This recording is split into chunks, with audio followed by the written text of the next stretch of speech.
Hey guys, welcome to another episode of Objection Celebrity Court Chatter. We are doing a nightly episode with a very special guest today. We have Bachi Gohawks from TikTok joining us. Hey Bachi, how you doing tonight? Hi. Thank you Um, for having me. yes, we have been trying to get together to do a show together, and I have been over on TikTok. I know you did a quick little video promoting some of your favorite creators, and I was in it, and you were like, I don't know why CJ doesn't have any followers over here. I guess it's because she doesn't come over to TikTok. Hopefully she comes over here more. And so I've been doing that. I've been going over on TikTok a lot more. And it's fun over there. I like it. So now I dragged you over here to YouTube today. Appreciate it. The lives have been so fun over there. If you guys don't follow at Bocce Go Hawks, she does have a YouTube. Is it Bocce Go Hawks for YouTube as well? Yeah, I mean, full disclosure, I don't upkeep it because all of my lives are on TikTok, and it takes a lot of bandwidth to bring it over. So Yeah, I know you did bring a couple of when you would do like the lives with little girl attorney and stuff like that. Uh, yeah, some of yeah. Rich stuff too. So she does have a couple videos, but she's mostly over on TikTok. So make sure you guys give her a follow. And you don't do X, right? No. You're over there. You're not on X. Okay. So today we're just going to go over a couple of the unsealed stuff, as well as Brian Friedman's recent interview with TMZ, which I want to discuss that with you, Bachi, because I have several theories on whether that was pre-planned or not. Because one of my Roman empires today was like, why would Harvey let that fly if, because he was putting his feet to the fire, Brian Friedman. So Oh yeah. why would he let it fly? Why would they publish it? Like, I don't know, for some reason, it's not a conspiracy. I don't know what to call it, but I have this feeling that it's like pre-planned almost or something, because it doesn't make sense why he would let that fly if somebody like swelled up on him like that. Because there's a point where he's like stuttering, and Yeah. yeah, and so I was like, why would he do that? Like, it makes him look kind of bad. It's really interesting because I felt like they were trying to hint about the Star Magazine article. Did you get that vibe Yeah. at all? Okay. Yeah, that part where he was talking about if it's not my outlet, it's going to be somebody else's outlet. Yeah, I definitely feel like the vibe that I got off of that section was that they did get reached out to print that, and they refused, but eventually they went to the next and the next until Star Magazine was willing to print it.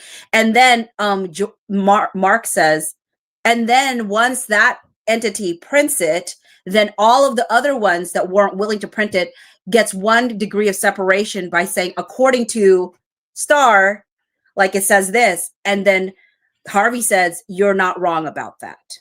And which is what I said on TikTok, literally, was like, this is sloppy work.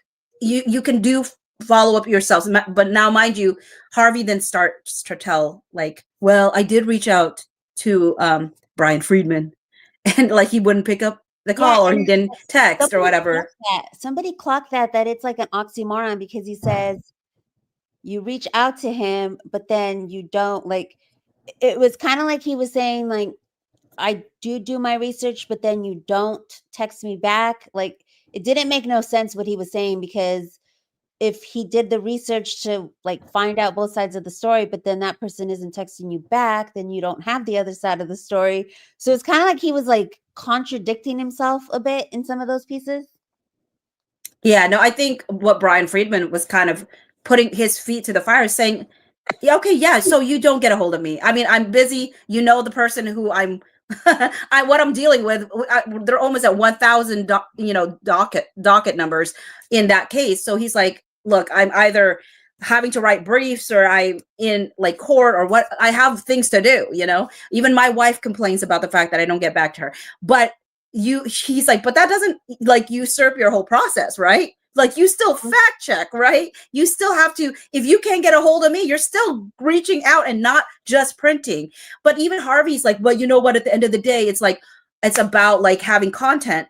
The thing that really just bothered me about it is that lack of like accountability. Is like, if we don't print it for somebody, what kind of situation? And he's like, we never want to retract, we never want to intentionally say things that we don't like we believe is not true, like, because that will only end up harming us because we have to retract it. But we know that the first like article will always be remembered, not the second. So the damage is already done. So yeah, That's you may what he was correct trying it, to but you allude shouldn't to. have done it the first time.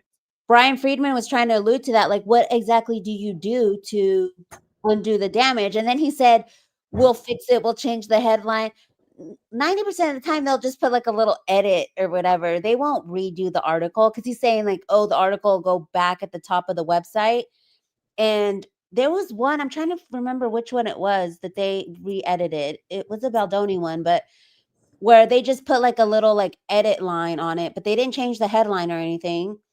And it was still at the same spot on the website. It wasn't like they reprinted it or anything like that. It was And he still in the claims he pins it back up on the top or something like that yeah, when they that's what make he said, but corrections. And it's like, I've never been to like the TMZ website on mobile, so I don't know if maybe that's what it does. Like, I mean, not on mobile, on like a PC or computer, because on mobile it doesn't pin it like to the top. It'll just be like wherever it was already at, and then with a little edit it or whatever. So I thought he was Brian Friedman was kind of calling him out, like, well, what do you do to fix it? It was really weird, the questions that he was like, well, that's why I was like, was it pre-planned questions? I don't know. It was really weird. So I'm going to just go ahead and lead with that instead of leading with the disclosures, because a lot of people might not know what we're talking about or might not have seen it. So this is Bocce's sorry, let me get rid of these. This is Bocce's account over on TikTok. So y'all make sure to follow her. Christina has put her TikTok down in the chat. And welcome chat. We went right into talking. So Hens, thank you so much. Hens is a member. If you haven't become a member yet, you can do so up at the top, hit join, and you can get a super chat there where you get one free super chat a month, which means that your comment will be highlighted. So for $2.99, you can get the super chat if you guys want it. I appreciate you, Hens. He's a member. Let me see if there's any other members here in the chat. Oh, it's just Hens, all by his lonesome. But yeah, I appreciate you guys. Thank you for stopping by. A bunch of y'all are cleaning. I love it. You guys are listening and cleaning. So we're going to go ahead and play this quick video. She said, sorry, I watch things at 2 times speed. That's why it's so fast. That's me. I told Bocce, I was like, that's what we have in common, because I watch everything in 2 times, to the point where if it's normal, like, I'm like, can it go faster? The only person that I could never watch on 2 times speed was Candace Owens, which I don't watch anymore. But when I used to watch her, because she talks so fast, it's like you can barely understand it. So I'm going to go ahead and play this super quickly for you guys. It is wait, it's 11 minutes long. I thought it was 2 minutes long. Okay, I'm going to play just. But there is another. I think It Ends With Us lawsuits has one that's shorter and has the highlights. If you want to go with It Ends With it Ends With Lawsuits, I think maybe. Okay, yeah. Let me go look. Yeah, that's even with 2 times speed. It was already 11 minutes, and that's editing out some stuff too. Okay, let's see. Because it was like a 30+ minute interview or show. Was it under reposts? It ends. Oh, hold on. I'm pretty sure It Ends With Us lawsuits or something like that. It Ends With Us lawsuits, or It Ends With Lawsuits. Maybe, I don't know. It ends with it ends with lawsuit. Just ends with all lawsuit. And it's like the fourth, like 3 pinned ones, and then right next to the pinned one, is Brian Friedman calling out Harvey to his face. Okay, I see it. Hold on. And that does have just the quick highlights. Yeah, there we go. That's the one. All right, y'all give this a follow. It ends with lawsuits on TikTok. I do actually yeah, look, we're friends. So I do actually follow them. They do have good content over there. I love it. And I love the little image of Blake up there that they have for when she did the donut thing, her mouth. Okay, here it is, y'all. Lines that were missed. We're always glad when that doesn't happen. And I'm not sure how anybody even thought that a deadline would be missed. That's why when you talk about the TikTok people, they're not really my people. They're your people. They're everyone's people. They're the people, right? They're the jurors. I've seen is things misconstrued, for example, on TMZ itself. You saw, you saw it on TMZ, they said that deadlines were blown and Justin has walked away from the appeal. That was on TMZ. Yeah, that was not true. We messed that up. I agree with you. But that wasn't, look, we're not going to say something that we know is not true because it's ultimately going to get corrected. We messed that up. Well, you're definitely not going to say that you knew that it was untrue and said it. That's for sure. Well, There's Brian. There is defining malice. Brian, I will say this: we corrected it, right? There's no, it doesn't serve us to put a story up that we end up correcting. We screwed that up, and I just agree with you. I agree. You may have screwed it up actually, because what you may have done is you may have read Deadline. No. Which I admit to you, we screwed up the appeal story. I absolutely admit that to you. Let me ask you a question. How did you get the story wrong about the appeal? Well, I'm not going to throw anybody under the bus in my office. So I don't want names. I just assume somebody called. I'm gonna. Well, no, I know. And here's the thing. I think it was analyzed wrong. I think it was just analyzed wrong. I don't know all the specifics, but I know kind of how this thing worked. And when I got involved in this thing, it became apparent that our story was wrong. And what my goal was at that point was, you got to make a correction if we're wrong, and tell me if we're wrong, and let's figure it out. But you know what the problem is? It was just not analyzed right. It was. But you guys run it by your lawyers, yeah, and all that stuff. You don't just put it up automatically. No, of course right? not. Of course not. Right. Yeah. So that was a little piece. But if you guys want to watch like the full, like, go to Bocce's video. It is 11 minutes, but it has a lot more on it. So you guys can go watch that video to get like the full context. And then obviously it's on YouTube under the 2 Angry Man if you guys want to watch the whole thing. Because there was some other little Easter eggs in there about discovery and stuff like that. But and about how they're gonna go through with an appeal. Well, he didn't really say they were gonna go through with it, but he was basically saying kind of like, it's not true that we're not going to. But I love Mark Garagos. Y'all love Mark Garagos in this, like his face smile. And at one point on the one with Bocce, he tries to defend Harvey. He's like, let me just chime in here to defend him. I like this comment over here from Here for the Popcorn. It says, I've seen Harvey apologize 2 times in the last 4 months over getting things wrong for the benefit of Blake Lively or Ryan Reynolds. The last time he apologized, I'm pretty sure it's because it tailors people who reached out to him and asked him to fix it. So I was like, Like I said, I remember seeing like an edit one time on one of the stories where it's like edited to add or whatever, like correction or whatever. But I just don't remember which article it was. But apparently Here for the Popcorn said it's happened before. But yeah, it was crazy because you see how uncomfortable he gets. And Brian doesn't he doesn't back down. He's just like, let me ask you another question. Let me ask you another question. He continues. So let's go see what the chat's saying about it. We got a couple more people. Sorry, Hens. Hens is like, I'm a she. I called him a he. I'm sorry. I don't know what these names sometimes. And Jess Khaleesi is also a member. She just showed up. She said, hey, Debachi. Who else is in here? Find out why Mark Garagos was James V's lawyer for just a short time. It's intriguing. Oh, we'll have to do a deep dive. James V, that's James Vitushka from Daily Mail. It's interesting indeed, CJ. Do you have any tea on that?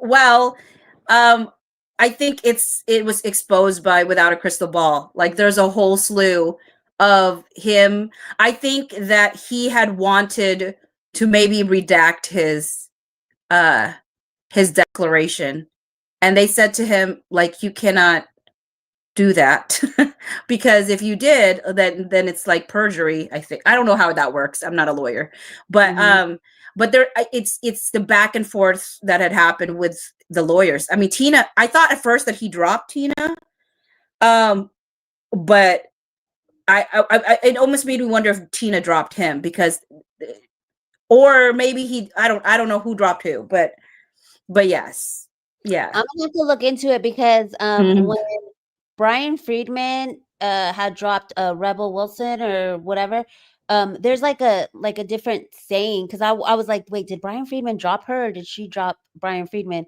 But in legal talk, there's like a different, I don't want to say saying, but like verbiage for like if the lawyer drops or if, and I remember I delved into that case, so I'll have to look to see what the verbiage is on the filing. Harvey admitted no one read anything and was digging to find out. He told them. Oh, you think that's why he was asking the questions, because he was digging to find out, like where did oh, okay. And then it was definitely, it felt like a pitch story, like someone gave a pitch, like, here, write this story, because it was too uniform across all the like news outlets. Okay, which brings me to this really quick. There was this one little tidbit on Bocce's that I clipped. Hold on, my computer's acting slow for some reason. That I clipped that has to do with media, and the Bushbirds actually have.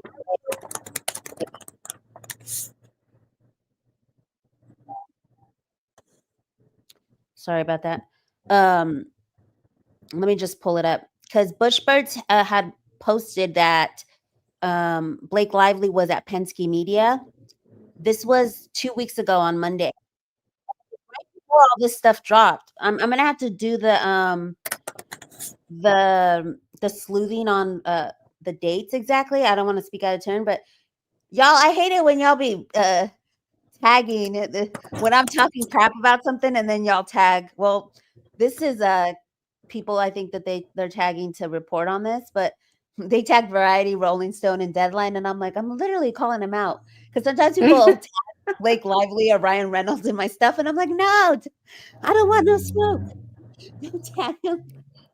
But okay, so I made this quick little video since we're talking about media and how Bocce just said that it was like really weird that it was uniform across all these platforms. So we're gonna have to sleuth out who was like the original, which they were saying it was Deadline. That's the original first article that came out, and everybody else copied Deadline. But I'm gonna go ahead and play this for you guys real quick. Has treated the case, and if you look at it, and you really kind of zero in on it, there are a lot of reasons why mainstream media has taken this case and twisted the words and misrepresented what's really been going on in the case, and it's done that in part because there are big time, powerful, important relationships with certain people and certain media. So you can't really see it. Let me zoom in. Oh dang! Oh, hold on. Let me go back because has been mainstream media and how mainstream media has treated. Hold on, sorry y'all. Technical difficulties. Has been mainstream media and how mainstream media has treated the case. And if you look at it, and you really kind of zero in on it, there are a lot of reasons why mainstream media has taken this case and twisted the words and. I don't give a. Hold on. Has been mainstream media and how mainstream media has treated the case.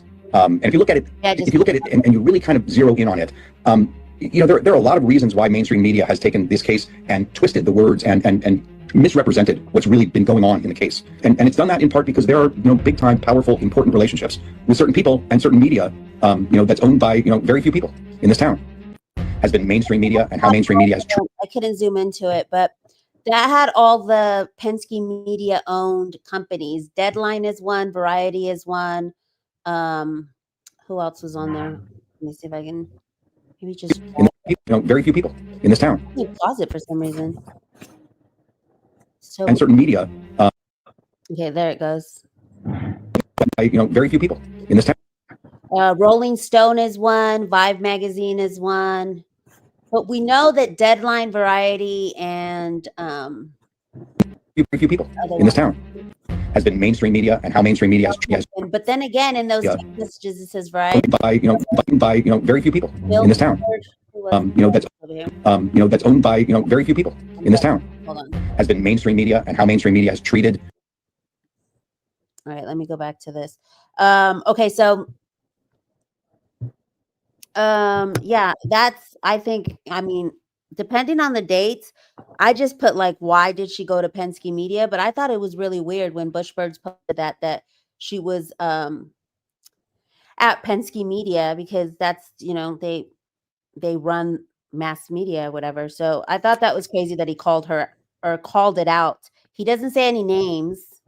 Brian Friedman, he just says some people in very powerful positions, but it's really weird that, like you said, it was just uniform out of nowhere, and it was an old, like, regurgitating old stuff, because his lawsuit had gotten dismissed way back in June. That's what everybody was like, this is so weird. Why is there stories coming back from June? So I don't know why he said it was misread. We have not covered the unsealed disclosures yet. We're going into it. Let me just see if there's anybody else who has comments on the Brian Friedman stuff. Oh, I wanted to say real quick too, going back to the James Vitushka thing, I actually did look at the stipulation for the substitution of counsel. So it does sound like it was just a mutual, like, parting from each other. It doesn't sound like it was the language used when the lawyer like kicks him to the curb, but it also doesn't sound like when a client says, you know, you're fired. So it was a mutual decision. But if you go and see some of the documentation provided about the behind the scenes stuff that was going on, you'd understand why that decision was probably made. And James Vitushka apparently has been responding to people on Instagram. So if you ever have questions for James Vitushka, yes, James did change lawyers a few times. Well, twice technically. He had the lawyers that came with Daily Mail, but because of everything, obviously, that went down with the Daily Mail situation, then he went with Tina, who is with Mark's firm, and then now he is with, I forgot what the new lawyer was, but he's on his third lawyer at this point. Oh, okay. I didn't even know he was on his third one. I thought he had only switched it that one time. Oh, and he did, well, oh yeah, he switched twice. Yeah. He had this original, then Tina, and now this new lawyer that I can't remember off the top of my head what the name is.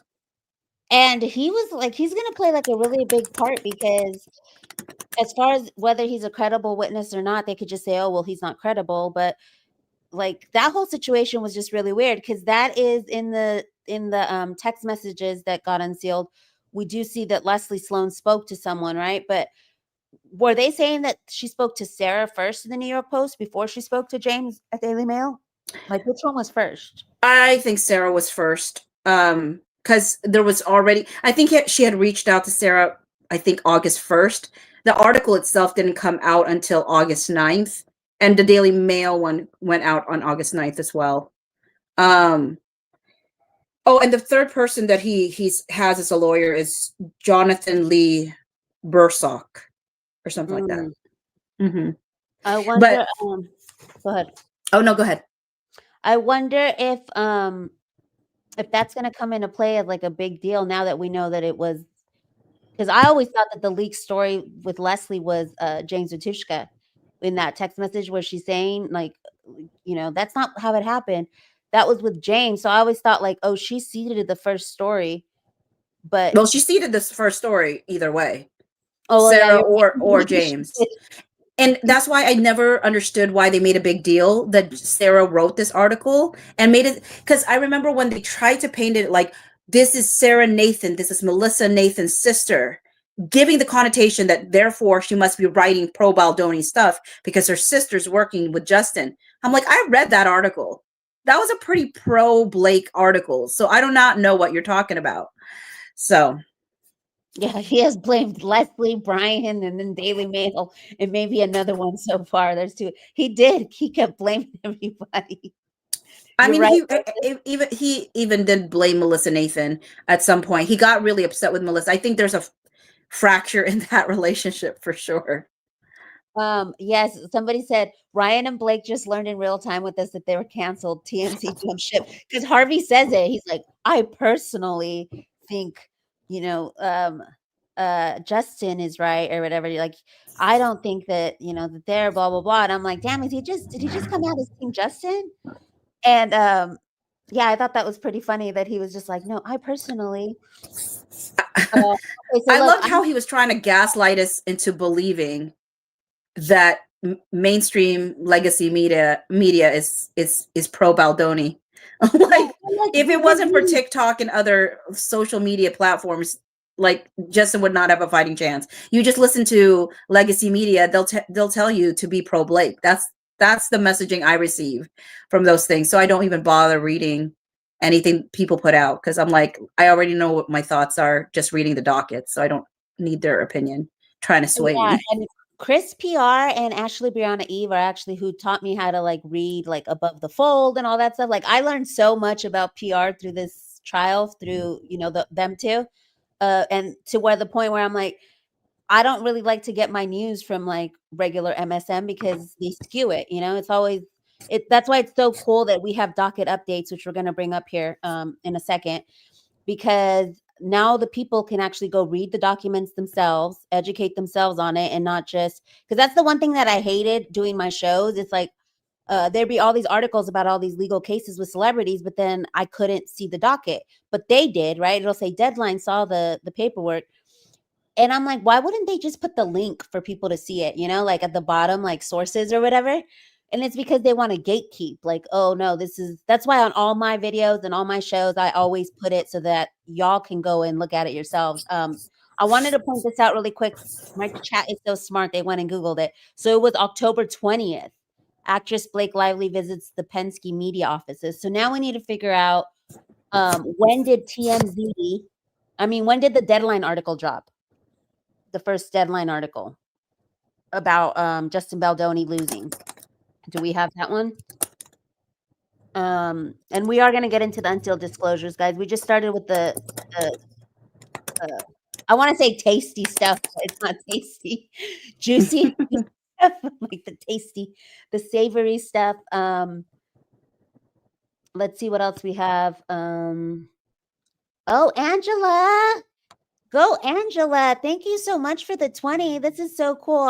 We were just talking about monetization on different platforms because I got so excited. I made $4 on TikTok yesterday with the little roses. I appreciate you, Angela. She says, Harvey is not plagued by ideas. That's my teacher's way of calling him an absolute ass. Oh man. Okay, Angela. Harvey is not plagued by ideas. No, did Harvey take a gummy? Someone said, just Khaleesi said. I don't know. He was stuttering. Like he speaks out both sides of his mouth. I'm not a bot said.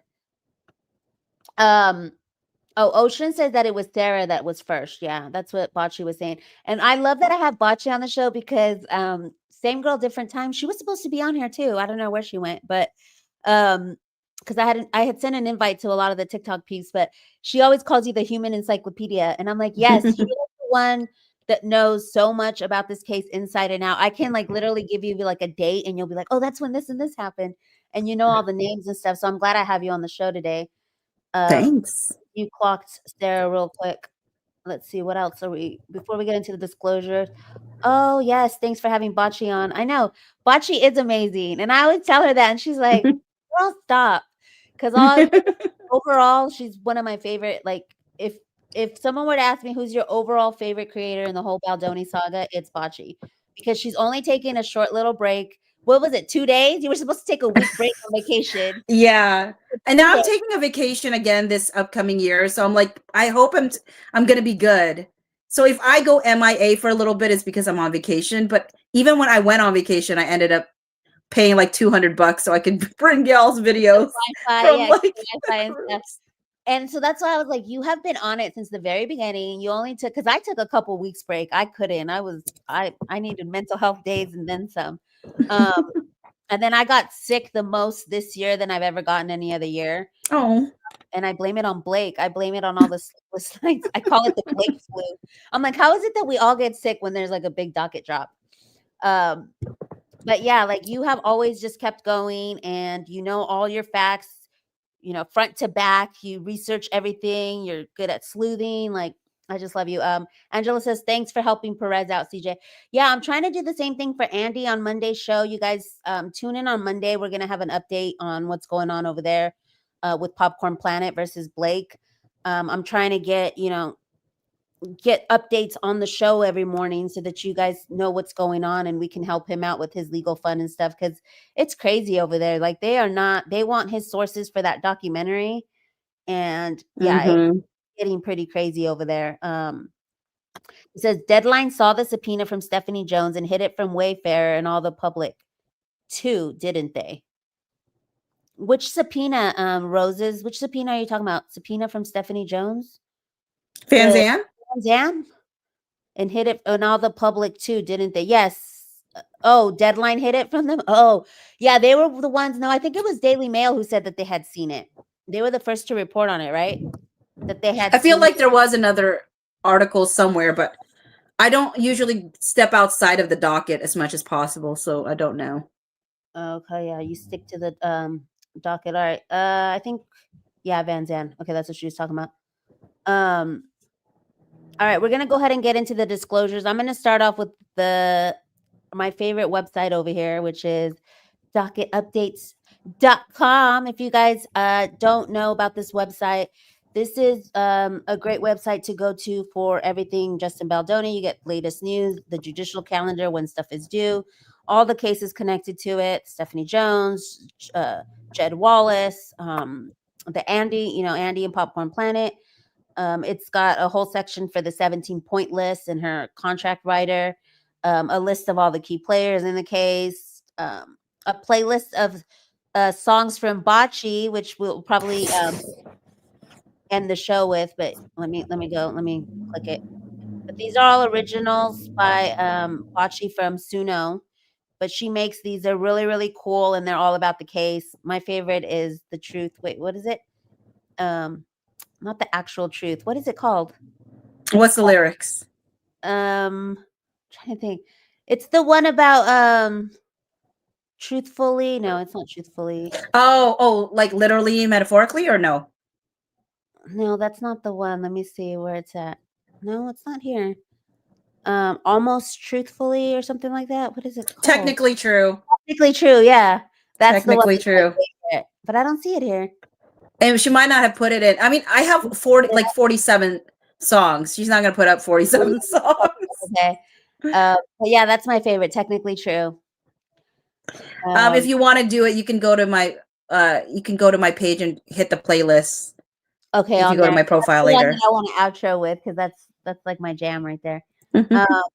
Okay, so this is the amended initial disclosures that are on the docket. So part of the stuff that was unsealed, you guys, was each side has to disclose like who the people are going to be on each side or whatever. She amended hers 3 times. Do we know if Wayfarer amended theirs more than once? Or I mean, we haven't seen another one. That doesn't mean they didn't. It's just we haven't seen it if they have. And so credit goes to Bocce, who had the idea to put it all together. It's listed. There's Blake Lively's and Wayfarer list, Blake's list only, Wayfarer's list only, and who was not listed on either list, which was the Van Zandt. The Van Zandt was not listed. In blue is who we know has been deposed or suspected of being deposed. Yeah, some of those are definitely just suspected, not necessarily confirmed. But I wanted to go through some of these that stood out to us over the week. So we have Blake Lively, Justin Baldoni. We know who that is. Justin Greystone, who's Blake Lively's manager. So this is people on both lists. Sophia, who was Blake's assistant, Ryan Reynolds, Jamie Heath, Steve Sarowitz, Wayfarer.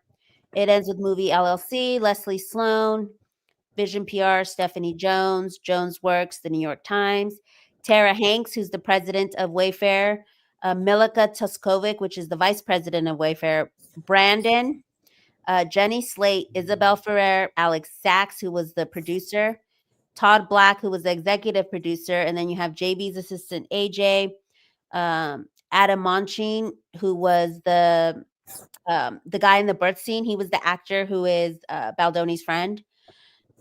Dion Solomon, who is another assistant of Justin Baldoni. Alex, who was young Atlas. Angie Janetti, who was one of the producers.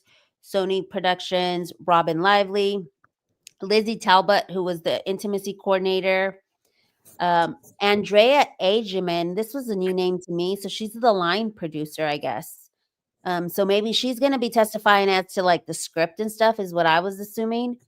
Like the script changes, because line producer, what do line producers do? I'm not quite sure. I don't know myself. That was my theory, that it might be the script thing. Chelsea Carey, who was also another intimacy coordinator. Tina, another one of BL's assistants. George Dewey, who was the co-founder of Maximum Effort, which this one, I don't know if it's due to the promotion and the marketing of it. That's what I'm assuming. Taryn Fisher, Colleen Hoover's friend. So this is maybe one of the girls who reached out to Jenna Redfield. You guys remember who Jenna is? We did a show earlier on her, and I actually have a video in my videos here. Jenna was the TikTok girl who got the scoop, apparently some rando in Minnesota who got the scoop on that there was a different side to the story of Baldoni versus Lively during the movie. It was August 8th, I believe, where basically said, oh, is that a car passing by? Yeah, that was loud. Sorry. That's okay. I was like, what was that? To check. Jump scared me. No, but so Jenny Renfield in August 8th, she got like a DM from somebody. And then later in December, once the lawsuit dropped, she confesses that the DMs that she got were from Colleen's friends, that it was production people from the crew and Colleen's friends. So I wonder if Taryn. Oh, she did? Yes, she says it at the end. Let me see if I have the video. Let me pull it up real quick. Because at the end, she confesses. She's like, it was Colleen's friends and the crew. And I'm like, what? Did she really just say Colleen's friends were texting her or DMing her? Let me go to my YouTube because I have that video. Hold on one second. Oh, I want to know. Yeah, she says it at the end. And I'm like, nobody caught this. And I'm so happy that Jenna came back into the chat because I had this video on private. I hadn't posted it. I kept it on YouTube just to save all of it. Just deleting all these videos. And I hadn't put it up because I was just like, I don't know if I want to like go on her neck. I did do a video on it, but I was like, I don't know if I want to stay on her neck like that. Like, and then, but I had been like asking other people to be like, hey, have y'all heard about this girl, Jenna? So now that she's back in the chat, I was like, okay, I'm making the video public. Yeah. I think it's I mean, we were just talking about it earlier today, right? Because I went to make a video about it and I have my video up on it, but she deleted the Substack post about it. And I was like, okay, I did a video on October 31st and it was there. By November 7th, it's gone. And I'm like, which one is it? Is it because the resurgence in conversation, or is it because her name came out in the disclosures? And I think you said a little bit of both, probably. Yeah, so that's like such good tea because yeah, Bocce has that video. Go over to her channel to watch that because yes, she did delete that Substack story, and it's like you said, are you going to stand 10 toes down? That's what Bocce was like. You either stand 10 toes down on what she said, or if it wasn't true or whatever, then that would be something that you would want to delete because you don't want to draw attention to it, right? Yeah, I just want to understand what motivated the deletion. Is it? So I mean, I'm gonna go look at the Wayback Machine to bring it back up and see exactly like deep dive into like what exactly she would be trying to hide in there. Well, she does a whole timeline. And basically, I did several videos because one of the things that she had claimed was she said that a quote was about her, like a text message was about her, because the way that the New York Times had done it, it gave you that impression that they were talking about Jenna. But when you read the lawsuit, that was not at all how that quote was used. And so I did a video and people tag, and I was like, look, I wasn't trying to get, I was just talking my talk, but yeah. But I just wasn't. I was like, you don't need to tag her. But I mean, I also don't care if they do. But it's just like, yeah. But I'm very interested in this video. Are laughing at me because I said I didn't want no smoke. Hold on, I gotta pull this off because it's saying my audio is off. So hold on, let me remove this. Okay. I have to re-add it to the stage. Hold on. Oh wait, I have to stop sharing. And then I gotta re-add it. Sorry, it said something was wrong with my audio real quick, but Yeah, people were laughing when I said I don't want no smoke, but I don't like. That's why I don't cover certain things. I'll be like, I'll hand it over to the people that are more like with the Ari stuff and Colonel. When I found that Ari, and I handed it over to Colonel because I was like, I don't feel like I can report on this. This is out of my purview. Okay, so let's see if it works now. Can we see it? Okay, let me know if y'all can hear the audio because it was saying that my audio had gone out. Okay, so this is where she says it, where she says she got DMs. Involved too. I got DMs from multiple people involved in all parts of the movie, extras to crew members to people that worked at the publishing house, friends of Colleen. I got messages from insiders who knew about the meetings with Sony. And so I was... Why are all these people Whoa. messaging this girl in Minnesota? So she's saying, this is, I just clocked this, the publishing house. You talking about homegirl? Like now I'm going to have to go deep dive and sleuth that because at one point I was sleuthing that person. It was the editor who introduced Baldoni to Colleen. So I'm wondering if that's who it was because she said the publishing house. That's the only person I know. Quick question though, CJ. Is she saying that this is the ones that were providing information that was pro Blake, or just because remember when she was first reporting things, everything leaned towards Justin. And this is why she got the reach out and basically said, here's the real truth of the matter. And then she got the inside scoop of things that was going to be put in this lawsuit. And so because she said it was closely whatever she got in her DM closely matched what was eventually in the lawsuit. And since we know that a lot of the things, or at least I should say, as things stand, it seems like there's a lot of manufactured things in the lawsuit. If she got a DM that listed those manufactured things, then that is a direct tie to it being somebody in Blake Lively's camp. But is she talking solely about the ones that reached out to her based off of Blake Lively's little thing, or is she talking about also Justin Baldoni's people? Because she did get messages from the crew, from production, all of that sided with Justin.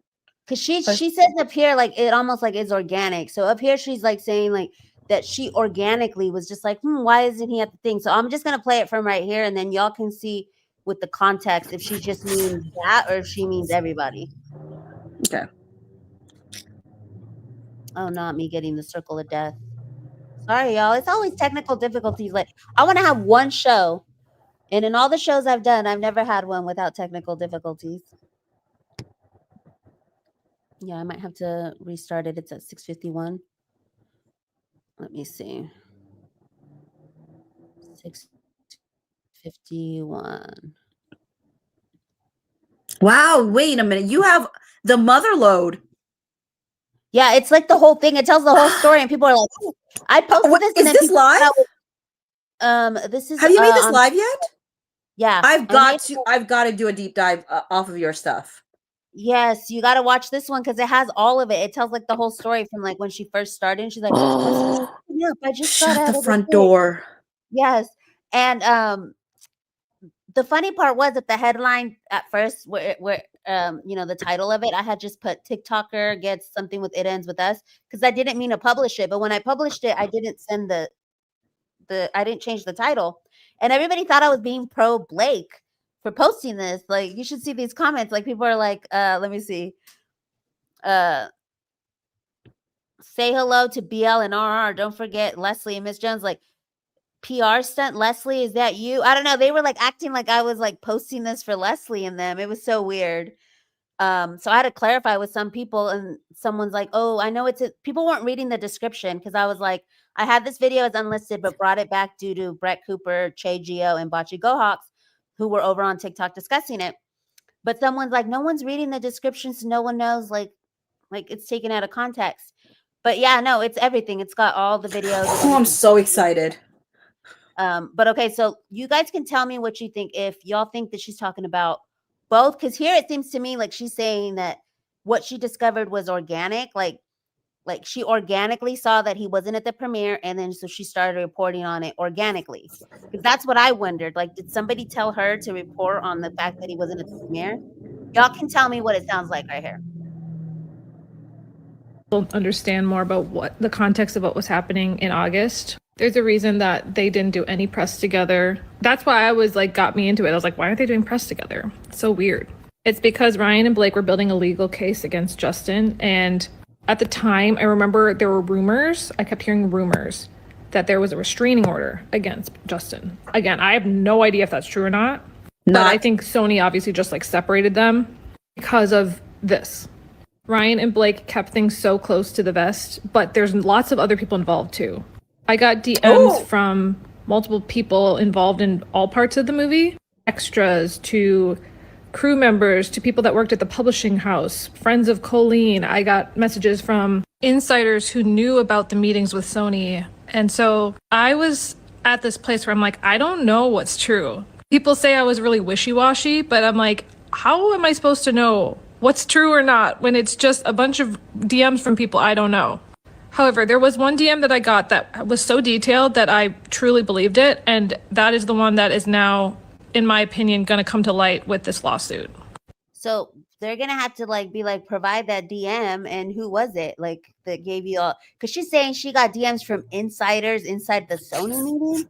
Yeah. So hearing the full context, she is talking about everybody. She's not just talking about those that were siding with Blake, because she said, I didn't know how to differentiate what to believe until I got this one DM. And she says that in her Substack that she deleted, right? Where she's like, I got all these positive messages about Justin, but then I read the one that was the actual truth, you know? And I was like, did you think it was the truth after the New York Times, or did you believe it was the truth the whole time? Because it's easy to say it's true because now the lawsuit happened. But just because the lawsuit happened doesn't mean that it was truthful. The things that were being fed to you is just letting you know that something's coming down the pipeline. But if this is the thing that I want to know, CJ, in those text messages or the DMs that she received, what kind of accusations did this person say that lined up pretty closely to what was in the lawsuit? Because we know, like what we've seen evidence-wise, right? And not evidence-wise, but like the things that we know right now that would make me go, if she has text messages that match what Blake Lively claims happened that we know did not happen, then that means it definitely came from Blake Lively's camp. And it wasn't somebody who witnessed something and, you know, went to them. And one final thing before we move on, I'm sorry, I'm just like jazzed right now, is the question of why did this person go to Jenna, which made Jenna go to news outlets so that it would be vetted. I did a video on this. It does not make sense.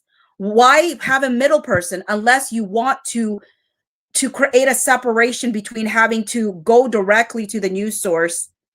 You were the one that answered my Roman Empire, because my Roman Empire was always like, why would she go to, if she's saying that she didn't even know if it was true, why would she go and ask media, like, hey, is this true? Like, why would you go spread it if you didn't know?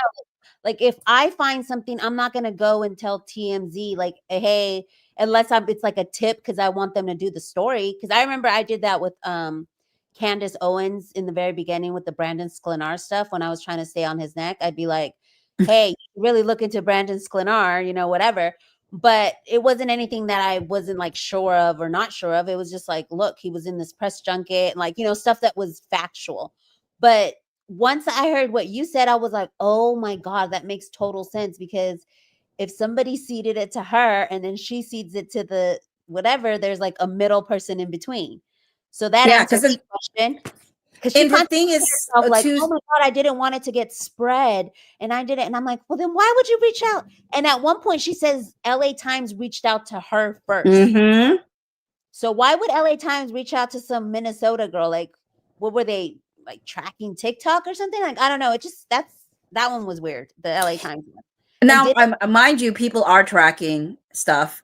we've discovered that to be the case. They are looking for what gets traction. LA Times first with that CRD before New York Times.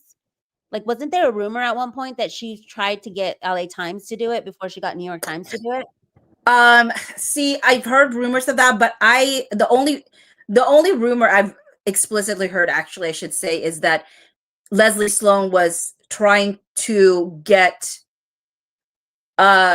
the story about their religion out there being a cult.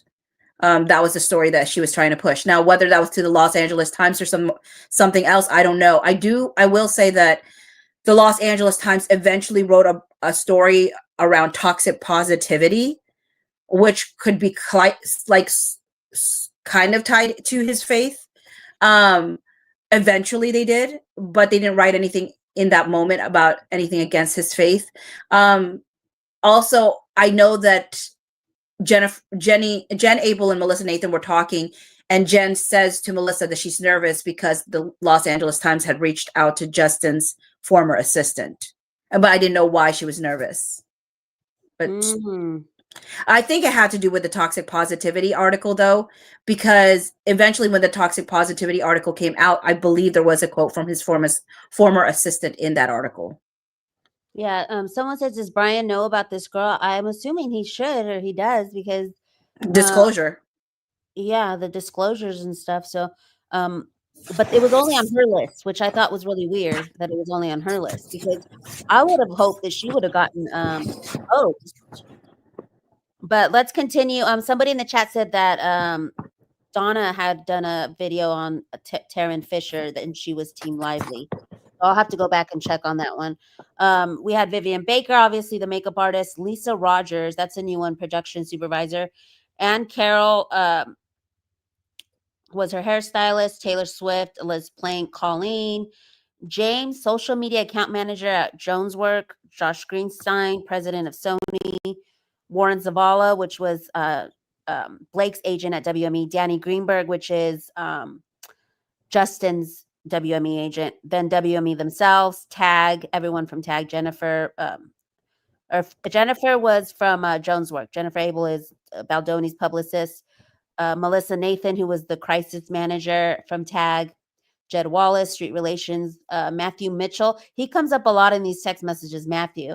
So they may assume that, wait, is this the Matthew that they're talking about that turned, or is it Matthew Gibson?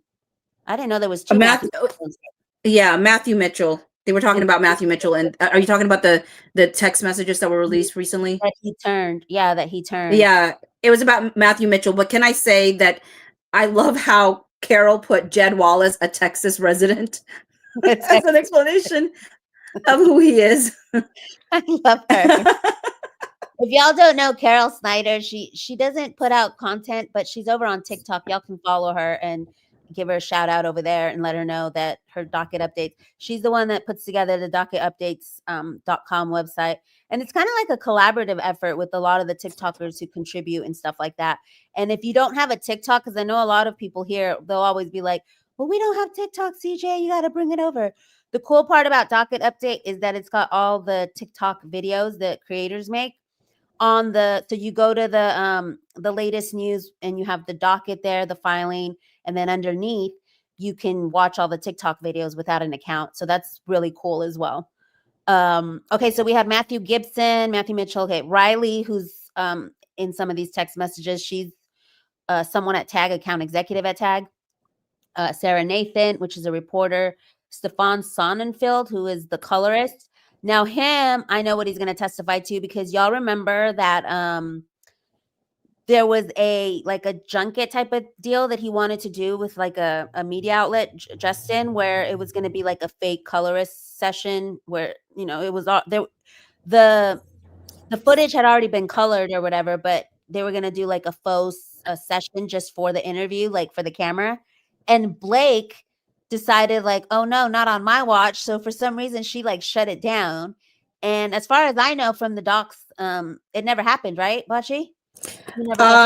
I don't recall. Actually, I'm glad you brought that up, because I was trying to find that specific section so I could jog my memory. Do you recall where that was?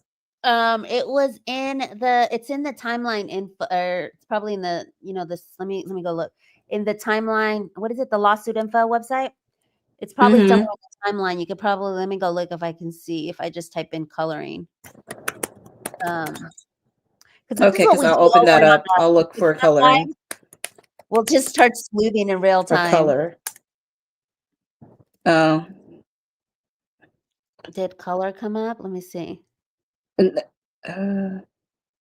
Oh, here we go. July Yeah, 11. Yeah, July okay. 11, 2024, in anticipation of an in-person interview with a national publication that requested to follow him for a day in the life piece, Baldoni reaches out to the post-production house working on It Ends With Us to find a time for him to come in for a few minutes and do a mock coloring session. At the time, the coloring was nearly complete. This was all done in an effort to promote the film and, of course, highlight Baldoni as its director. However, when Lively was informed of this quote-unquote fake coloring session, she was incensed and demanded that Sony intervene and stop the interview from happening.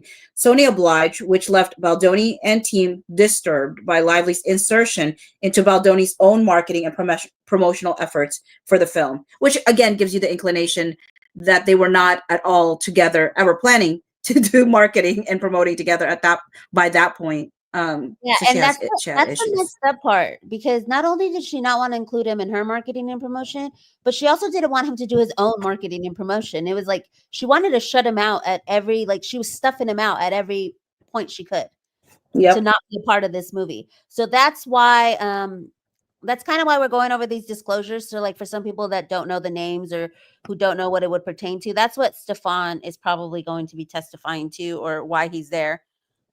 Shane Reed, which was the guy who edited, he's the former Deadpool editor. He also edited Taylor Swift's video with Blake. That's who she brought in. Patrick Whitesell, he's the chairman of Endeavor Group Holdings, but he's WME, I guess, too.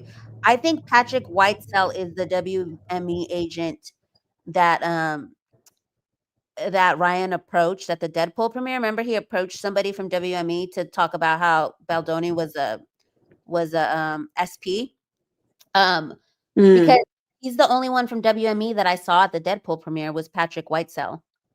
I went into Getty Images to look, and that's the only person that I saw from WME. So I'm thinking that's who that's going to be. Mike McIntyre, reporter at New York Times. So all these are like a bunch of, I think these three are the ones, Megan Twohey, Julie, and Mike are the ones who did the hit piece. The hit piece. I don't know what to call it. Gloria. I call it the hit piece. I mean, it really was at the end of the day. So these are all Sony people: Gloria, Danny, and Jack. So could these have been people who were in the meetings that Jen is talking about? Possibly. Danny, could it have been? Because would these people have been privy to Sony stuff? Most likely. Like who was in these meetings? So I'm calling like these four could be some of those people that were messaging her. And then Ari, obviously, at WME. And then you have just his list. Wait, is this hers over here? Oh, no, this is just Blake. Can I tell you real quick, CJ? The Don Saladino thing really irks me so much every time I think about it.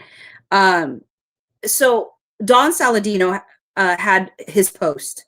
Do you recall this post that where he's basically loving on Blake Lively, and he writes this kind of like weird, like, you know, you've always had my back, and I hope I've proven that I have yours. I don't know. It was weird how he phrased it, but the really interesting thing is he edited this post 3 different times, and 2 of those times had different timetables of how long he worked with Justin Baldoni.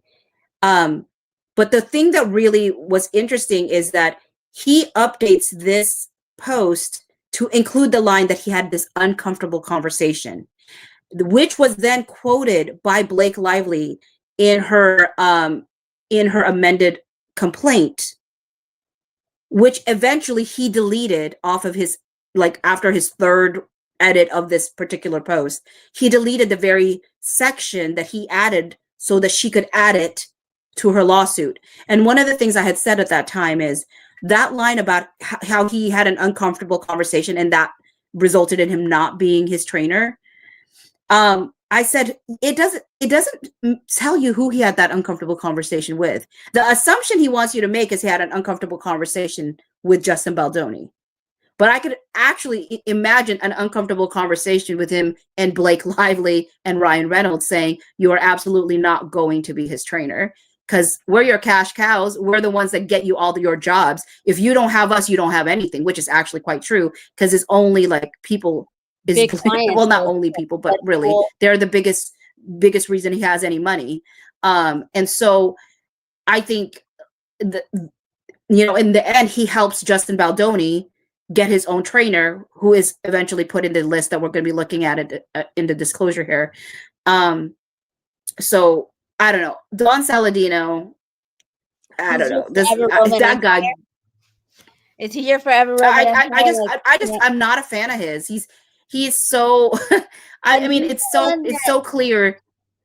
He's the one that what's his name said he was a spy, like she had put him in as a spy. So that's why when I have my tinfoil hat, y'all put on your tinfoil earmuffs on this if y'all ain't tinfoil heads.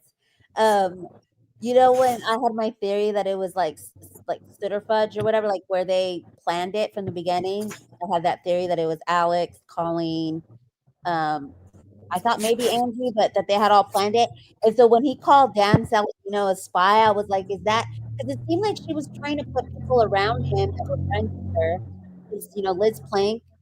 I don't know. That was just my tinfoil hat theory that Dan Saladino was a plant to like keep tabs on Baldoni to catch him up somehow because she's the one who recommended him as a trainer to him, like out of nowhere, right? Like to kind of keep tabs on him. And I have this theory that that's what happened with Liz because from the timeline, it seems like Liz was friends with Ryan before she was friends with Baldoni. So I wondered that too. Like, I wonder if they try to make them friends. But obviously that's all for entertainment purposes, allegedly. Like, for real, don't sue me. I have my little banner down there.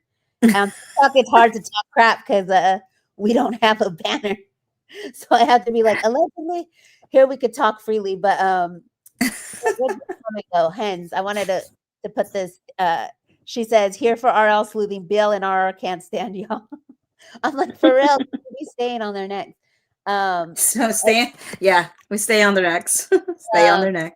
And it's mostly just to like, for me, I don't know how it is for you, but for me, it's mostly just to make sense out of it in my own head. It's like, I have to get it out. Like, I have to be like, am I tripping or what? Because sometimes I feel like I'm going crazy. She says they weren't totally wrong. Why didn't Jenna wipe her iPhone once she knew Steph Jones wasn't giving it back? She would have done so remotely. And that's in the text messages.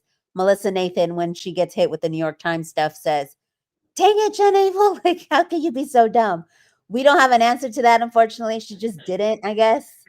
I will say this. I mean, I don't know. I'm an Android person, okay? I'm just a full disclosure. I'm an Android person. She was an Android person prior to coming over to Jones Works, where she was given an iPhone. I mean, mind you, she had her iPhone for a while, but it doesn't mean that somebody who's been used to an Android suddenly knows all of the intricacies of certain things. Now, to me, it's like, well, if that was an option, why didn't Verizon tell her when she went over there? How come they didn't say, hey, if they don't give it over? Or maybe it's also, actually, here's what I will say. I think there was also a fear of like, what if she wanted that number back, the one that's been her high school number.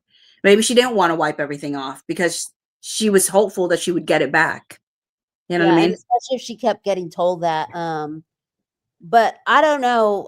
That is pretty weird, especially because they had access through January to her stuff. Like, and a lot of people were saying like a lot of this stuff is on the cloud. How could she not? But then other people were saying it because it required 2-factor authentication to get into the cloud, which is true. Because I've seen that with someone's iPad one time that they were like, they got locked out of the iPad and they asked me for help or whatever. But it was like one of those like chicken or egg stuff because it was trying to send it to the email that was attached to the iPad. So she didn't have access to it because it was an iCloud email. It was weird. So I can kind of see how that could happen. But we're going to get into this list quickly. I'm going to go through hers. Just to see, like, I wanted to compare hers and Wayfarer's because maybe I'll start with Wayfarer's first because they have a ton of people from the actual movie. So they have Shakana Reese, who is Jamie Heath's assistant. They have the head of marketing for Wayfarer, Wayfarer's general counsel, senior VP of external communications at New York Times. I don't know. They might want to ask her like, how did the article come about? But yeah, no, she made a public statement. Oh, did at that she? time? Mm-hmm. On what? Yeah, on just like the story. Yeah, something about the story. I'll Google it and see if I can pull it up. Mariella Villa, who was associate producer of It Ends With Us, and she was an associate producer, but I have never heard of this name, Mariella. I'm gonna have to sleuth her out because I thought I knew who all the producers were, but I hadn't heard about Mariella. Kimberly Wire, who was the vice president of Sony, and then he's got Hassan, Kevin, who was the dad, and Amy, who was the mom of It Ends With Us, and then all that Blake has is Jenny Slate. Where is it? Where she has her people? Because she only has. She has Jenny, Brandon, Isabella, and Alex. So the main characters, the principal cast, principal cast, everyone except Hassan. Like the only that's the only one. Hassan. So then it's JB's personal trainer. I believe this is the new guy, right? Matt Ulowski, who replaced Dan. And then Jason Hodes. This is the husband. He works for WME, but he's also married to Stephanie Jones. He was the other one I suspected of being the person at the Deadpool premiere that he told that, you know, what's his name was an SP or whatever, but I couldn't find any pictures of him there. So Claudia Lynn, who is Colleen Hoover's assistant, which I was sleuthing her out today because I sent a message over to Bocce earlier this morning. I was like, how, if Claudia supposedly says on her Instagram, she had posted something saying like, you guys don't know the truth, the full story, like the SH happened or whatever. She basically like goes 10 toes deep saying that, or 10 toes down that something happened, right? But then Bocce a thing today where her and Colleen got matching tattoos about their time like on the set or whatever, and it said had a blast or just a blast or something. I'm like, if you saw somebody get SH'd on a set, would you go get a tattoo that said we had a blast? Yeah. I don't know about that. Like yeah. Would you Can I read you the quote real quick, CJ, that I found? Okay, yeah, go for it. Danielle? The New York Times also stood its ground in response to the lawsuit as Danielle Rhodes Ha, spokesperson for the Times, told CNN the publication plans to vigorously defend against the lawsuit. She told the news outlets the role of an independent news organization is to follow the facts where they lead. She continued, our story was meticulously and responsibly reported. It was based on a review of thousands of pages of original documents, original documents, including the text messages and emails that we quote accurately and at length in the article. I beg to differ, actually. I beg to really differ on that. The meticulous part sounds like Harvey. This sounds like Harvey mansplaining. Yeah, to date, Wayfarer Studios, Mr. Baldoni, the other subjects of the article, and the representatives have not pointed to a single error. Also a lie. We published their full statement in response to the allegations in the article as well. Also a lie. Okay, I shouldn't say a lie. I will say they're technically true, because what they did is they cherry-picked the quote of Brian Friedman. Are you still there? What happened? Did you freeze? Oh, sorry. I'm back. Okay. Where did it end for you? They cherry-picked the quote. You were saying that. Yeah, so they cherry-picked the quote of Brian Friedman. Mm-hmm. Yeah, they cherry-picked the quote of Brian Friedman and then put a link to the quote that you know that 95% of people are not going to click into. So her saying we published their full statement in response to the allegations in the article as well. Sure, I guess. But do you think that the majority of people actually read their full? And if for you to say that they didn't point out a single error, the whole statement is telling you it's an error. How are you going to say that they didn't point out issues? So, anyways, I get passionate. Sorry. I will. No, dude. And just you rereading it, I wish I had pulled it up, but just you rereading it made me like, what the heck? Because it sounded just like how Harvey sounded right now with Brian Friedman. Like, well, we investigate to the fullest. And then Brian Friedman's like, well, what do? Do you call lawyers? So you ran this past your lawyer. He was basically calling him out like, you ran this past your lawyer, then you still got it wrong. Because the lawyer should have known and read the documents correctly if they ran the story by the lawyer, right? So it was kind of calling him out, like, are you sure you run it by lawyers? Mm-hmm. Same thing with this. It's like we meticulously sleuthed it. Well, obviously not, because there was more to the story. Missy says, I love all this sleuthing. Yes, this is what me and Bocce used to do late night. Not so much anymore, because I try to get in the very beginning, like I'd say from like January to April, when we were building timelines, which I still have to get you all my timelines. Because I have like the Taylor Swift timeline, the wardrobe timeline. I made timelines, 4 timelines. So crazy how many I have. But yeah, I was telling Carol too, because she's like, oh, I'm interested in some of those. I was like, yeah, I just gotta find like a day to sit down. But because it's always something else that's new. Patricia says, are the second and third AD in here? Let me look. I'm pretty sure they are. No? For Wayfarer, they have the first AD, and they actually have all the ADs. I don't know how the second AD, third AD. I don't know. I mean, I don't know how that all works, but all the ADs are in part of the disclosure for Wayfarer. Okay, let me see if I can find it. But yeah, they have all the camera operators. Like their list is long. So let's just continue with their list really quick. We'll try to get through it super quick. So Claudia Lynn, obviously that was the story. Someone said, so wait, let me pull up that comment, because I was like, someone said something about getting a tattoo. Where is it?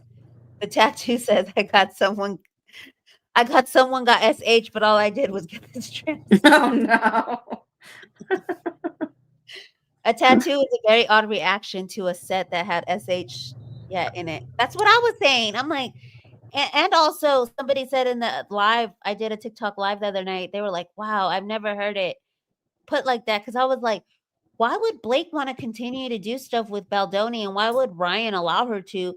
And then so now it's like she's memorialized with this guy in a movie who caused her trauma and SH and sleepless nights. Like she memorialized it in a movie. Like who does that? Like it doesn't add up. You wouldn't. Like the normal person would not. If something like that had happened, you wouldn't. It doesn't. Some people are like, oh, because she wanted to finish the movie because she cared about the people. Obviously, she didn't, because she wasn't showing up on set on time. She was delaying stuff where people had to lose out money and have to, do all this stuff. So I don't think she really cared. Bocce, tell CJ about the possible J.W. Jones work or Jed Wallace confusion. I think that's a major theory that no one else is discussing.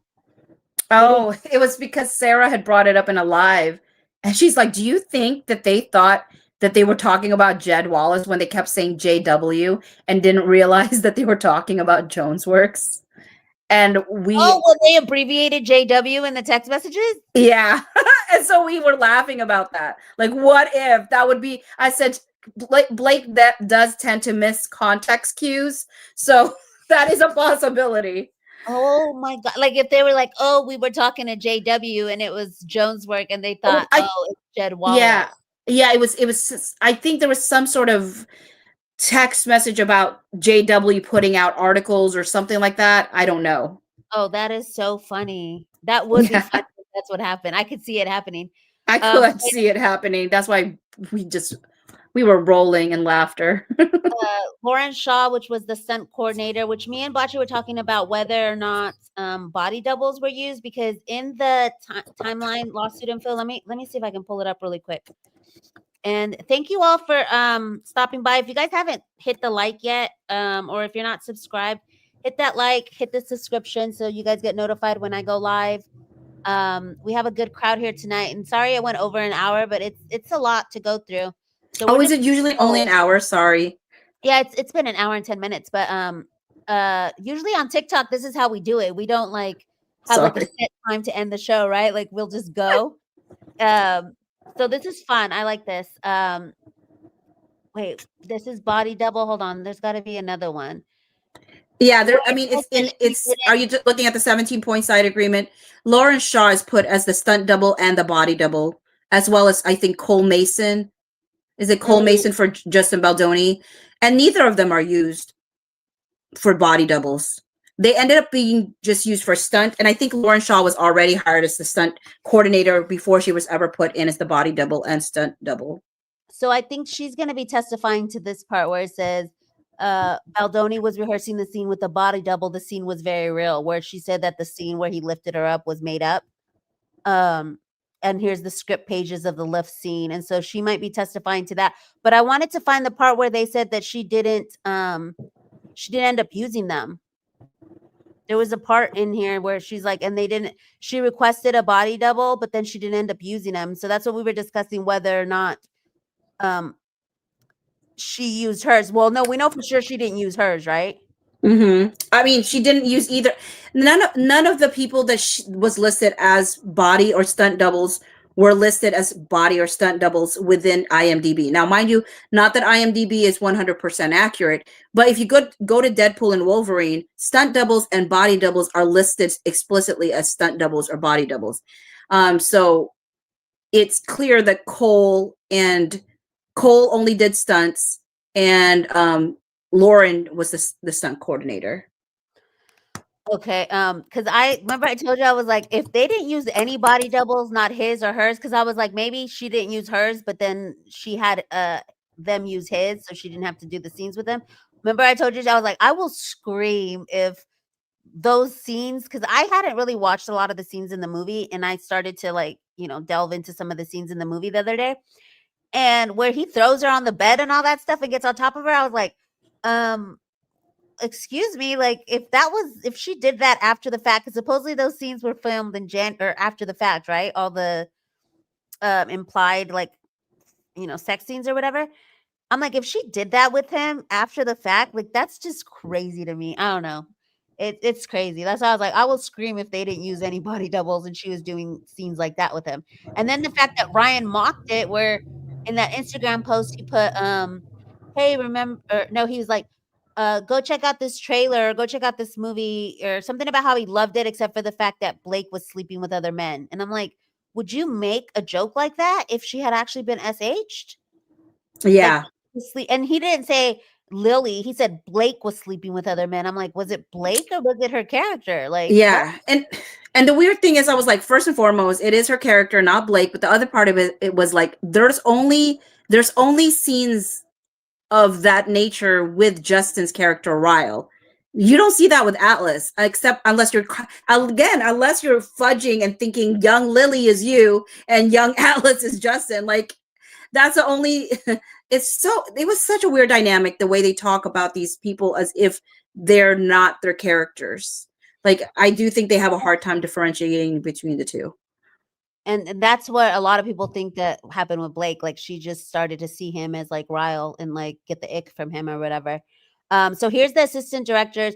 I remember someone saying that it was all the women that she fired. So I don't know, is Finley a woman, or if these are the two, if Finley and Chris are women, or if these are the two men that replaced them. But so there's Julie Bloom, there's Carrie Lee, there's Alex Finch. So there's 1, 2, 3, 4, 5 assistant directors, and we know she fired 2. Julie is the one who was fired, most likely, because we see Julie in phase 1, but we don't see Julie phase 2. Chris ends up being the one who ended up being the replacement first AD. You see Chris's name at the end of the movie. Also, the one discrepancy between, well, there's many discrepancies between Blake Lively and Justin Baldoni's lawsuit, but one of them is that they state that the first AD was at the January 4 meeting, which I would think would be Chris was at the January 4 meeting, but Blake Lively never mentions a first AD being there. I remember you pointed that out in a video where it on one section, there's one person missing. So it's like, depending on who you ask, it was 8 or 9 people there or whatever. I remember that video. Okay, so we have Barry Peterson, director of photography, Tobias, director of photography, Una, who was the editor. And that's the thing that I learned today, was that Una and Richard were ultimately credited as the editors. So what's his name? Shane Reed or whatever? He's not credited as the editor. So I don't know if they didn't use any of his cut, but or maybe not enough. I'm under the belief that it was Blake's cut that ended up happening, right? Or it was Blake's cut, because remember, there was a lot of text messages between Justin Baldoni and his editors, because she wanted his editors to go over there, and they were telling him like that Sony's asking for the majority of your cuts back in. So they did work on it. And And that's why I think at the end of the day, they get the proper credit, because Shane's version maybe sucked. Who knows? Is Eric Damon, the costume designer, is that the guy who worked with her on Gossip Girl, or is that someone else in costume? Yes. No. Eric is the one who worked with her on Gossip Girl. And then Mark Pursley, assistant editor. I don't know who that is. Oh, so he must have been assisting Una and them. Jen O'Brien is also costume. Jen is the one that was like, yo, she's the one who's talked about the ballooning budget or whatever. Like, she's the one in that email. I believe that's Jen, who was like, hey, the budget is ballooning, what's going on or whatever. The script supervisor, Holly, and we have someone over on TikTok, Alicia. What is her last name? Vanderwood. Yeah, I mean, yeah. Script supervisor, isn't she? Or what does she do? Yeah, she's a script supervisor, and she says script supervisors know everything that goes on that. I know that I want to have her over here on the channel, and she said she'd be willing to come on. Because did she work with him on this movie? Because I know she worked with just a different movie. It was a different. Yeah, she has worked with all of three of them at some point. She never mentioned where she worked with Justin Baldoni, but I know that she worked with Ryan Reynolds on Deadpool. And I don't recall which movie she worked with Blake Lively on, but she's worked with all three of them at some point. Like, if you ever want to like pick, like, ask me any questions or whatever, and I was like, oh heck yeah, but yeah, we'll have her on the show hopefully sometime soon. But look at this. Camera operators, look how many. 1, 2, 3. Basically all the camera operators, I'm assuming, look, all the way down here. So that's good, because y'all know the camera operators are the ones that are seeing everything, hearing everything. They're the ones in the closest proximity to the actors. So, especially the boom operators too. That's what makes sense. The wardrobe supervisor, Lauren, she's probably going to talk about the ballooning wardrobe. Here's the boom operators, video playback, production sound mixer. The production sound mixer might be testifying on the whole soundtrack stuff, how she changed the songs and all that stuff. Same thing with Brian Tyler and the composers, Rob Simonson, all that. The location managers, I don't know why they're included in there. I still haven't figured out a reason as to why the location managers are there. The only thing I know about the location stuff is there was a picture with him and Alex Sachs where they were looking at locations on her Instagram. But that's the only thing I know on that. Screen engine, I don't know. Kevin Goetz, I don't even know what a screen engine does. So I don't know if that's just has to do with so then these ones are the ones that I was like, okay, Sean Levy and Bradley Cooper. Bradley, a lot of people think it's because that apartment meeting and because she thanked him in the end credits, and Sean Levy too. So I don't know. I'd be curious as to what they want to question them to on. Michael Gottlieb, obviously her lawyer, Jennifer Benson, who was Justin Baldoni's health coach. This is the girl that, she was like, oh, well, she's a weight person too. And he tried to fat shame me by recommending her. And if you guys read the text messages, Jennifer Benson, or when she asked for that, she does decline and be like, no, that's okay. You already do too much for me. You don't need to recommend a doctor. And he's like, yeah, and she's probably too woo-woo. And she's like, not for me. It's not too woo-woo for me. So then she's the one who then backtracks and is like, no, just give me the number or whatever. I'll work with her. So if you guys read through those text messages over on the lawsuit info has them, where she says, oh, Justin Baldoni pushed this coach on me. Not necessarily, no. Sony employee in marketing and PR department, Daniel Mitcher. So some of these Sony people could be the ones that hit up. Look at all these Sony people right here. And y'all can go to docket updates if y'all ever want to see this list. That's where I'm getting it from for those who are just coming in. So all these Sony people, Sony legal affairs. This is someone who probably was in those emails, like what should I do or whatever. These are some people that we did not know. Michael Goldberg, Pam McClintock, and Brendan Jeffrin. So I might sleuth these out at some point to see if I can find it, but we weren't able to. Then there's Matthew Hiltzik, CEO. What is Hiltzik Strategies? You know, Bachi? That's where Melissa Nathan used to work. Oh, that's why when she says HS, when I left HS, I cleared my phone. Jen Abel's dumb. I thought it was high school. Oh, it's good point. I thought it was high school as well. Yeah, I thought it was high school because it just says HS. So I was like, she's like, oh, I deleted my phone in high school. And I'm like, oh, okay. Oh, okay. So that's where she used to work. TMZ reporter Charlie Neff. I wonder. I'm gonna try and Google which stories he put out to see what that's about. Gordon Doran. Well, remember Charlie Neff was the one that originally reached out to them and said, "Hey, we heard there's 3 complaints, 3 HR complaints." Oh, okay. That's the guy. That's the guy that reached out. Okay, that makes sense. We have a bunch of publicists for Joneswork, bunch of Jonesworks former employees. Jonesworks, all these people from Joneswork. Dr. Leslie Dobson, because I think that one was because of those HR complaints. That were completely doctored. That was like the least convincing HR complaints I have ever seen in my life. If you work in HR, you know that nobody ever writes HR reports that way, ever. Yeah, that's just weird. And I know that she, right after that, turned her TikTok into satire at the top. It says satire. So I don't know if that's what she's going to try to claim as a defense. I don't know if there's any legal stuff that they can do against her for if it's falsified or whatever. But she claimed that somebody in Sony confirmed to her they were real. So that's, I mean, she can call that satire all she wants. That's a straight up lie. Or somebody in Sony was lying to her. Maybe. Lindsay Strasberg, BL's attorney. Is this her attorney for the 17-point list? Say that again. Lindsay Strasberg, was this her attorney? Okay, that's what I thought. David Weber might have been also an attorney at that time. And then David Weber was CC'd in that 17-point side agreement. Yeah. Yeah. Carly Swift is Alex Sachs's assistant. Because see, Alex was playing both sides, I feel like. Because we see her in Blake's, it's kind of like a mean girl talking crap or whatever. But then we see that Baldoni goes to her for stuff too. So I don't know. I feel like she's one that was playing both sides.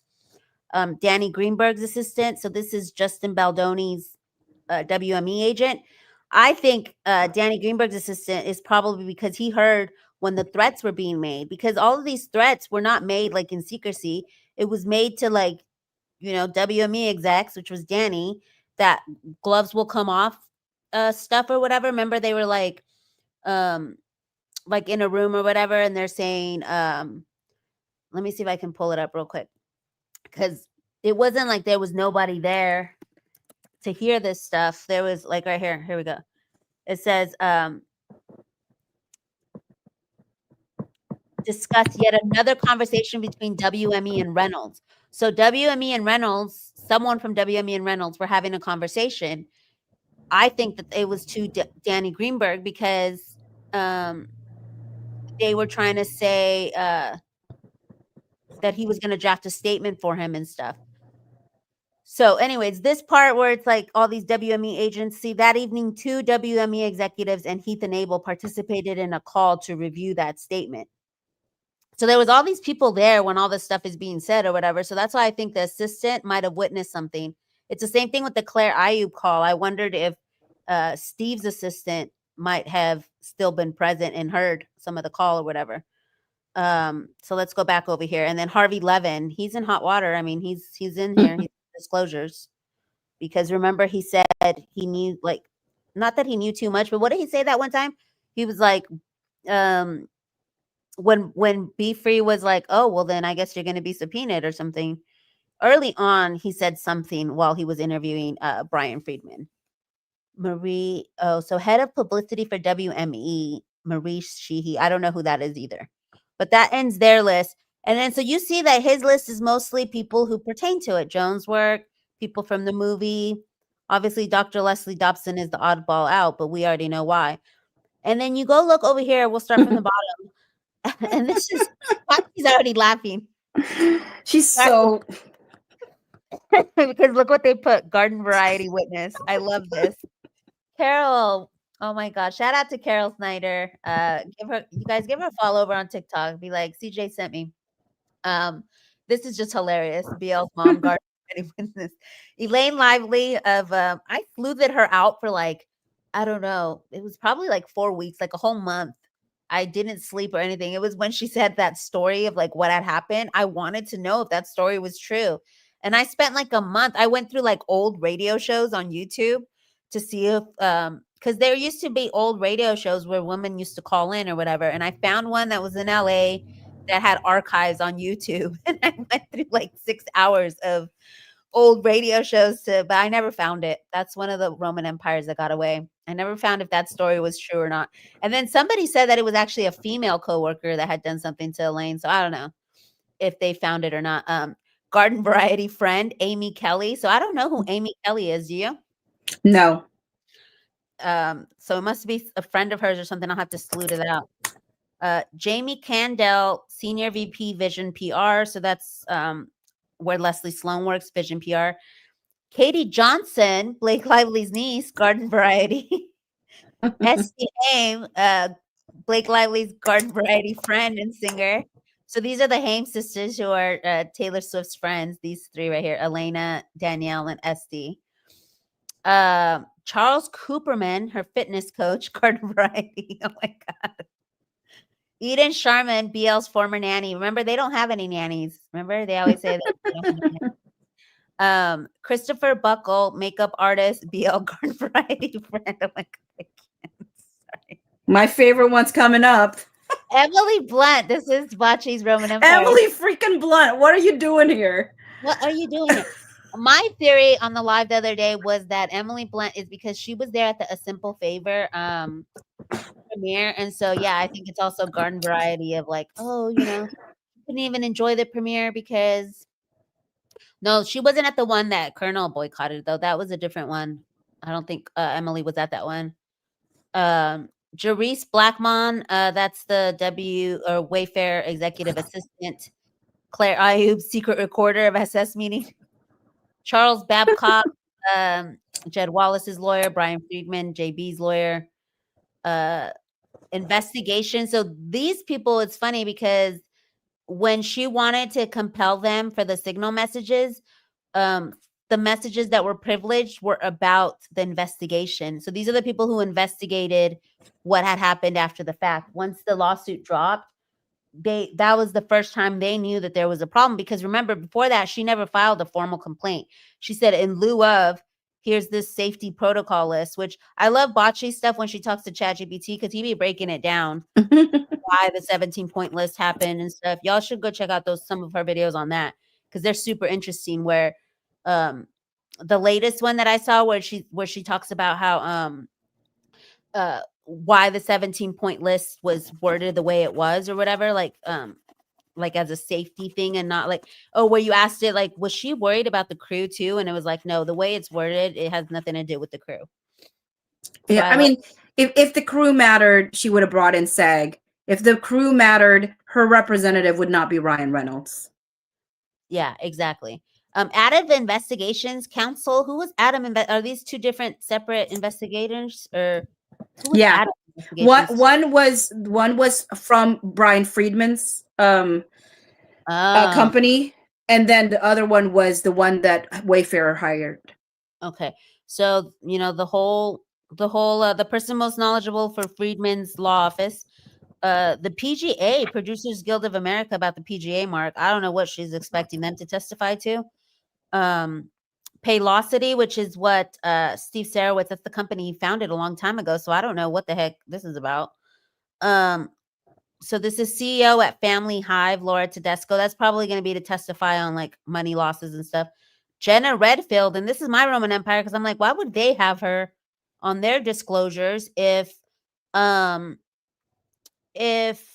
they, you know, people were seating her, like if she was the middleman between the media companies. And Bachi actually answered it through a chat earlier this morning when I posted to her.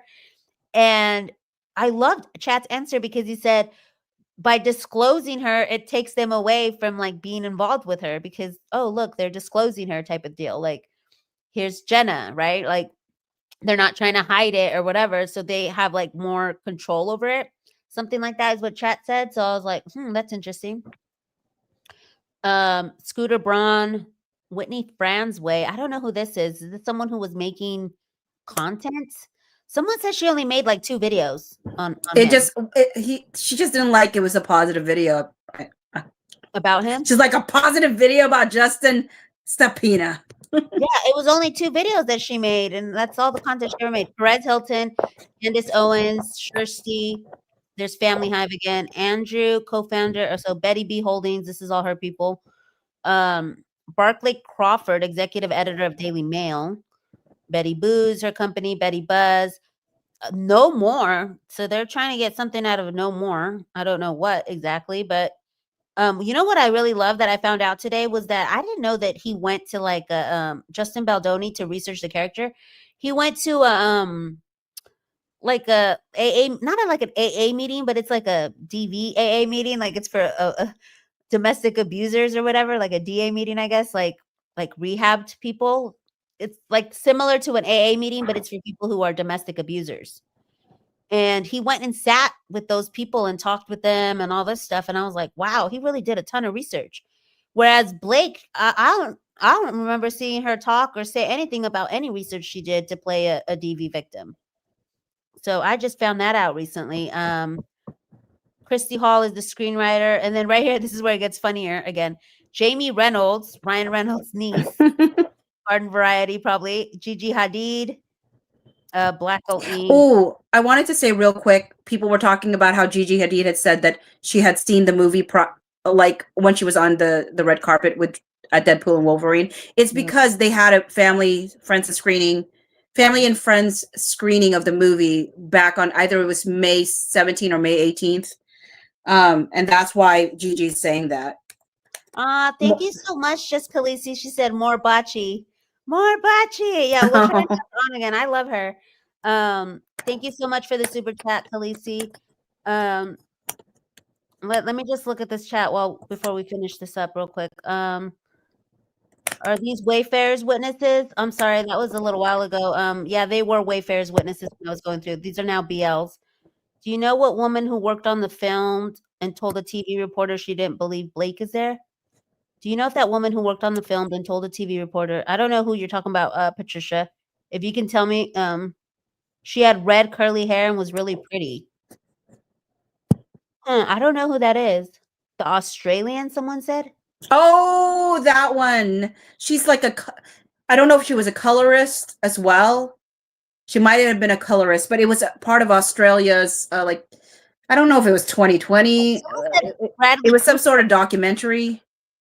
Someone said Bradley Cooper was in the editing bay with Blake. I don't believe so. I never heard that.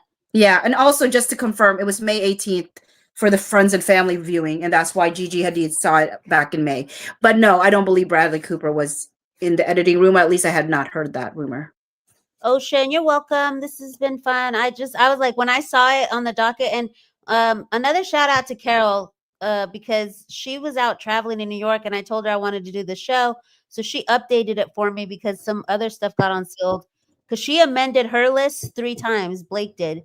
So that was really cool of her that even though she was on vacation, she updated this list on the website for me because I was like, I want to show it. It's so cool. Because it actually shows like, you know, who's all going to be like either witnesses or involved in the case. This is the big mega list. How could Gigi see? Oh, it ends with us. Okay, we already answered that. Let me just make sure there's nobody else over here. On 12/20, the Wayfarer party's texts are exact when someone asks who is talking to Megan Twohey. Who is talking to Megan Twohey? Well, I don't know what that means, Ocean. Can you clarify what that means? She researched her role in Gigi's closets. Yeah, sweaters. And she kept name dropping her. I have a thread on X of like everybody who benefited and who didn't benefit. It was crazy because it seems like all of her people, like Gigi got her clothesline promoted, Taylor got her songs promoted, Brandon got, you know, more jobs. And then, all of Justin Baldoni's people had to sit in the basement. So I was like, they're the ones who did it. So let's just keep going. Sarah Self, who was co-head of WME, BL's talent agent, partner and co-head. So Sarah Self must have been her other talent agent. Oh, because there's a talent agent, and then there's like 3 different kinds of agents that I also just found out that you can have. Tara Grant, who worked at Sony, Amy, who's the makeup artist, Alex Sealy, this is the one that was in the text messages too, who worked at Tag. So there was 2 Alex. I kept getting confused between this Alex and then Alex Sachs. Because they're both AS. Yeah, Dervla, she's in the text messages too. Carolina Hurley. So this is where we were getting mixed up, me and Bocce, because in the text messages they refer to CH, and we thought Colleen Hoover, and it wasn't. It was Carolina Hurley that they were referring to. That somebody in the chat let us know about. Katie Case, obviously, she's in the chats with Brianna Butler. She's also one of the main players. I will say I was surprised that they didn't put Katie Case in Wayfarers. I felt like it should have been, but at the same time, I wonder if they thought, hey, we were having somebody who took over her role that can serve to share that information. But which is the one? Is it Katie or Brianna who has her own lawyer? I would think all. Well, I don't know. I haven't actually checked. I can look at. Yeah, do they have that one? Katie Case has her own lawyer, because I'm like, I feel like either one or the other like might have turned, because they were the ones talking crap in the text messages that got unsealed, where they're like, well, we want to protect ourselves. Like, are they protecting us too? And it just seemed like they might turn or something. Henry, yeah, I don't know. Margate, Senior Director of TAG. Tony, this is the guy who ends up quitting. He's the chairperson at Sony, but he ends up quitting Sony like right after the lawsuit dropped, I think in December.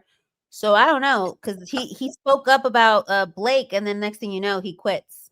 Yeah. Oh, I will say Brianna and Catherine both have the same lawyers, which is they're both from like Prior Cashman LLP.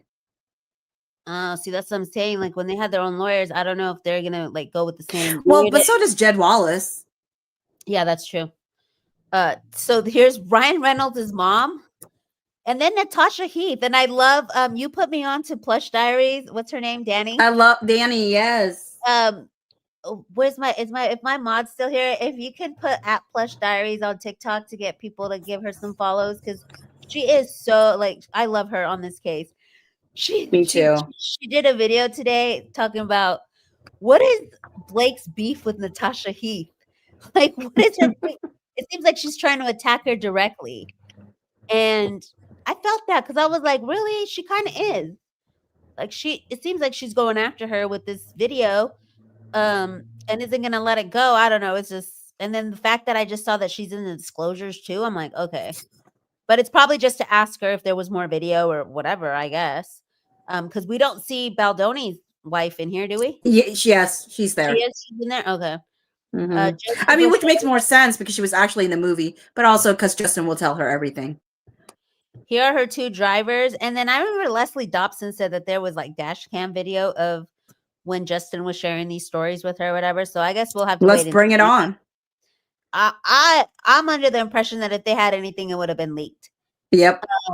Amber Tamblyn, this is, her sisterhood friends. Here it comes, more friends. Hugh Jackman, America Ferrera, Tom Rothman, chairman of Sony. I guess that's just Sony peeps, but Alexis Bledel. So she has all the sisterhood of the Traveling Pants girls in here. And I think, I don't know, it's maybe because she was talking crap to them in December, because they had like a girl sleepover in December. She loves sleepovers. Yeah, Milani. So this is the makeup artist that might have been in the trailer. Russell Barnes, production designer. But y'all saw that there's barely anybody from the movie. I mean, we saw that production designer. We saw one or two here. But so far, we haven't really seen a lot of people. Ashley Avignon, Taylor Swift's friends and stylists. Another driver. Cynthia Barnes Slater, who was the treasurer of Wayfarer. And head HR at that point. And head of HR. CFO, the chief financial officer at Wayfarer, Brian Singer. So I don't know what they're trying to do with like the money people at Wayfarer. Well, I mean, I will say this: Cynthia Barnes. Part of the reason I don't think that Wayfarer put her in is I still wonder if Sony was leading in the HR section of this whole thing, or complaints. So I think that's why they didn't put Cynthia Barnes. But Brian Singer also is on the board with No More, and so. So that could be why. Yeah. So there's Emily Baldoni. Okay. Ahmed Musial, film producer, but did he produce her film? Who is Ahmed? No, this is one of Justin Baldoni's prayer buddies, right? He's the one who provided that infamous thing that somebody was like, well, asking for prayer could be considered retaliation. So is that the guy, the Hawaii guy? No, that's somebody No, different. no. But when I looked at who provided that, he was one of the people that provided a text string, and I'm fairly sure it's the one where he asked for prayer. But I'm not 100% sure, but I'm the fairly one that sure it's Rainn that one. Wilson is tagged into? The what? Like the group chat, and Rainn Wilson is in it too? Yep, Okay, that one. I know that one. Molly Caro, another assistant. So that's it. That's all she wrote, y'all. But I mean, interesting, right? Like you see his list, it's all people from the movie, because what is this case about, right? It's about SH in the workplace and then retaliation. So his list seems more consistent with, and then hers, it seems like she just got a bunch of her friends. I mean, to be honest. So let's go see what the chat is saying. And then we're just going to go through exhibit 12 and 13 before we wrap up here. We got about 20 minutes. I think we can get through it. Alleged, LOL. I'll stop talking then. Huh? Sure. No, love CJ and her CJ-isms. Allegedly. Yeah, I'm always like, allegedly. No, girl, you talk. I love the talking. I know, but I'm a talker. And I love that we like talk like fast, so we just go like bing, bing, bing, bing, bing. That's how we were this morning. I was just like, and then me with my typos, because last time in the live when Bachi was reading, I was like, y'all know that meme with the monkey that like is like, it's me, or like the Homer Simpson with the bushes that goes into the bushes, because she starts talking, she's reading the text messages from that just got unsealed, and there was a bunch of typos, and she's like, I hate typos, and I'm like, I'm the queen of typos. Oh, because I deciphered what it said. Remember, you were like, what is this trying to say? I only hate typos because I cannot decipher them. Like other people are gifted with deciphering typos, and I sit there for like ever going, what does that mean? You're like, it means also. And I'm like, oh, I would have never guessed. I would have never guessed. So I was trying to type so fast. And I get a lot of typos. I was telling Bachi, because I have a Portuguese keyboard for when I do my like Duolingo and stuff. And it's Portuguese English. And so sometimes I forget to just switch it to just plain the English keyboard. And so it'll automatically auto correct if it senses it's a different word or whatever, like to the Portuguese one. So yeah, that's just funny. Thank you, Alyssa. She says she just wants to say hi. So yeah, let's just get into these. I love that we went through those disclosures so quick, and I couldn't have done it because you had the computer, so you could. And I told y'all she's a human encyclopedia. There was not one name in there. Maybe there was one, but I'm saying most of these names, she knew exactly who, what, when, where, why, how. Remember Blake's claim that her private driver saw Justin? There was video footage. Yeah, that's what we're saying, but they have never mentioned it since. That's what we're saying. Bachi's now a YouTube star. She's been a YouTube. She's got she just doesn't do content over here, but yeah, she's got her YouTube over here. Go show her some slow.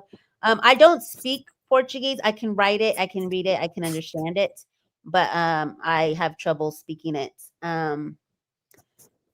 Let's see. Yeah, she has a great memory. I love that about Bachi. I could be like, hey, what happened on this day? And she has it. Oh, thank you. She said we have great chemistry. Yeah. She's been with me since the very beginning. We're like Colleen and Blake. Like, I'll ride with you till the wheels fall Please off. don't compare us to Colleen and Blake. No, but what is that quote that she says? Like, I'll ride with. Now she doesn't say ride with you anywhere. She says something about like till the wheels fall off or something. Like, no, I'll go with you anywhere. That's what she says. Remember? I'll follow Bachi anywhere. Okay. Yeah, when they're talking about the rights. Yeah, I'll follow you anywhere. Yeah, you're right. Okay, so we're gonna go through. This was the juiciest. So there was how many exhibits attached to this? 13. So this is document 918. You can find it on docket updates. And there was 13 exhibits attached. So there's a ton other text messages, depositions. You guys can go to docket updates and download those, or go to court listener. But this is the docket number right here, and I'll put the link down below in the description when we're done, if you guys want to go sleuth it out yourselves. But we just got the two most what is it, like juiciest? Like, you want to say tasty. The two juiciest. What is a Blake Lively word? Yummy. Yummy. Yeah, this is the yummiest. You know what I saw today was an interview with Justin Baldoni where he called her sparkly. I'm like, oh no. Yes, I saw that. I think it's because we were both trying to like investigate Yeah. the particular one that we're trying to look for. Yeah, we were trying to look for one, and I'll bring it up here. So this is one of the juiciest one. It's Exhibit 12. And it's an exchange between Melissa and Nathan. And this is after everything has dropped. So this is at 9:24 p.m. on the 20th. When they got the message probably from the New York Times that they're going to publish and we need this. And so Melissa Nathan is going through this, and she's like, like, let me make it bigger. She's like, what are they saying? Like, she's like, we have proof that Leslie was pitching this story out. We have proof of being told to stand down and laughing about how easy this was because the internet was organic. And then Melissa Nathan's like, yeah, I'm just going through it all. Like, they have like all these receipts, right? It's all emails of requests that we got from Jen and Matthew and that we never engaged because we were told not to. So there are all these incoming requests, but nothing sent back from us because we never planted anything. And she's like, can you collect, please? Or I don't know what that's another typo. Can you collect? Can James R. at all be able to show how he saw on the U.S. docket that Stephanie Jones was pitching out the story about you? And she's just, so this redacted. We were wondering why it was redacted, but you know what I noticed today, Blatchy, was that these are Brianna Butler cosplays. Yeah, it's Brianna Butler, but someone pointed out it's probably her phone number. Oh, because it probably wasn't saved under her name, and it's probably just because see it says. But it's Brianna. It says it right on top. Okay, so it's Brianna. Okay. And so they're like, what the F? He needs to share all the shit against Blake, and also, though, like, sorry, our focus is us. That's why I was like, when I read this, I'm like, one of these people might have turned on them or something. Like, I mean, there's nothing to turn on, but I don't know if, like, because I thought that was weird that Katie Case is on their disclosures, but not on Justin Baldoni's disclosures. Anyways, I mean, it's clear as day in these text messages, which you'll see the ones previously if you go look at it, that all they keep saying is like, oh my gosh, like I wish this was us. There's one where they're talking about her florals, like wearing your florals, and she's like, I wish this was us. Because it's so funny, like I wish we had done this or planted this or whatever. And this is before they knew that their texts were being like looked at or anything. So this is all organic conversation. A lot of people said that this at the end when they're talking about, oh, we didn't do anything, it's because they're trying to like CYA this after the fact. But all of the text messages from before the fact, they're like, they're basically saying like it's not true.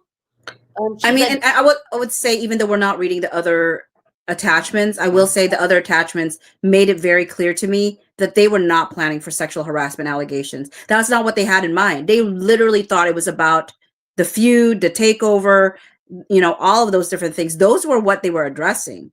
They were not addressing sexual harassment allegations. So I think that's why there's a little bit like, whoa, where did this all come from? Yeah, where did it come from? And it goes to what Brian Friedman, who was saying, like, this is the first time we heard about these particular allegations. It seemed like she added more on. And I love that series that you have. If you guys, I know I keep saying go follow Bocce, but Christina put her TikTok in the chat again. But she's got a series on the 30-point list that I think is like super compelling because it goes through like, she says that she what is the word you use? Contemporary, not contemporary. Contemporaneously, which means like that she did it in order, that she's saying that she was writing the stuff in order. And Bocce points out that it doesn't have any dates next to it. Because like if somebody was putting together a list of like slights or things that were happening, you would have the dates, right? And on top of it, because of Wayfarer, we know when certain things happened. So the first thing she should have put was the weight. Oh, sorry. No, I'm saying you can explain it better. You explain it, like what it was that you uncovered in those. Oh, I was just gonna say, if it was contemporaneous, the first one she would put down was the fat shaming allegation about asking for the weight. But instead, she uses the what happened with Jamie Heath as the first one, which was on May 23rd. So she would go May 23rd, and there's something in May 22, and something in February. In April, and another one in April. So it's like there are certain things where I'm like, well, if you're trying to do it this contemporaneously, one, you're missing the way that you would have to document this, which is the date, who was there, what had happened, how did you respond. But on top of that, like is just not in order. It's not in order. It's meant for the most emotional impact. So it's based on theme to bypass your, like, to get into your emotions, to bypass your mind. Yeah. So anyways, y'all go watch that series, because I always thought that that was like a good one, where she's just like, you know, none of this stuff. It seemed like she made the list after the fact, like that she needed to come up with something, not that it actually happened in real time, which goes with Brian Friedman, who's like, this is the first time we've heard of this stuff. Where was the text messages, the Colleen one, since we're just wrapping up? I just want to at least do that one, because that's the one that was like my Roman Empire. Oh, here it is. Okay, so this is this text message right here, this PR thread. So this is Jamie Heath, Jen Abel, and Justin. So this is Jamie Heath right now. And he says, Justin should not respond right now except for anything other than to validate what I said. You're full of emotion and you were to react, and it could add to the fire instead of us trying to put it out. The last thing we need is Colleen speaking publicly about you in a negative way. That's all that matters right now, is to put out that fire. And then Justin says, I understand. And then Jen Abel says, okay, I will stand out, but I'm leaving this here. And it's like a message that they messaged Colleen, I guess, that says, Colleen, from my heart, there has not been one lie that has come out of my mouth. I have been sticking to the same message of the movie, which you know I care deeply about from the beginning. The headline is taken out of context, which you will see from the interview. I have loved and adored you for the past 5 years, and that hasn't changed even. And she said, so this is from Jen Abel, who's like writing this. Remove the even. Sorry, I'm having issues with my text via my computer. Jamie says, I agree. Follow up with that. Assume that Blake will see it. Assume that she could leak it. It should only be, and then it gets cut off. But I found this compelling because I was trying to make a connection this morning with Bocce, and we couldn't quite find the article. I asked her for help. So if anybody here who wants to sleuth it out and try and see if maybe they can find it, I'm going to pull up the one that closely matched, because the connection I was trying to make is like, did he piss off Colleen somehow because he said something about her? And then maybe that's why she sent her friends to go tell Jenna, like, hey, this is what's happening, to seed stuff. But I was looking for articles between August 6th and the 8th, which is when, you know, Jenna was reporting on this stuff. Couldn't find anything. The closest that I found was this article from Glamour on August 12th. It says, Justin Baldoni responds to claims that It Ends With Us glorifies domestic violence. And so at one point he says that he understands why people, it says, look, we live in a culture where unfortunately too many things are glorified and we're fighting for attention. We're in an attention economy. And so it makes perfect sense that people would feel that way. They're absolutely entitled to that opinion, and it makes perfect sense that they would feel like that. Also, if anybody has had that real life domestic experience, I can imagine how hard it would be to imagine their experience being in a romance novel. To them, I would just offer that we were very intentional in the making of this movie.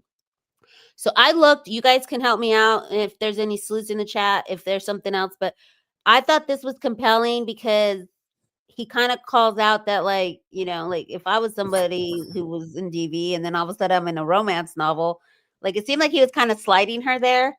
But then he says, oh, I was making the movie intentional. But the thing is that he says the headline doesn't match the interview. So I was trying to look for a headline that, like, you know, was downplaying Colleen in a way. And this one didn't really fit with the headline, but the context of it kind of fit. Right. So Bocce was saying this was the closest out of the ones. I was blowing her up this morning. Like, what about this one? What about this one? What do you think, Bocce? Did you think that this one was like the closest that you could? Did you end up trying to sleuth it, or? Yeah, I mean, that's, I mean, I don't, it's probably the closest one, but I don't think we found it. Yeah, you don't think that But one's I it? don't think, I think it is the closest one so far that we've seen. Coloring books. It talks about the coloring book that she was trying to promote. Unless they change the headline. Can we, is there any way to way back it and see? Way back it? Yeah, I might be able to do that. Because I know this is from an original article on, this was the original article. So this was a Glamour rewrote it. Original one, here, let me pull that one up. The original one was this one. It was E! Online. Oh, my computer's giving me the will of death. Am I still with y'all? Because I froze up. Yeah. Okay. It's these websites that take up a lot of bandwidth. Okay, so can y'all see it? Is this the E! Online article? Let me see what y'all see because it froze.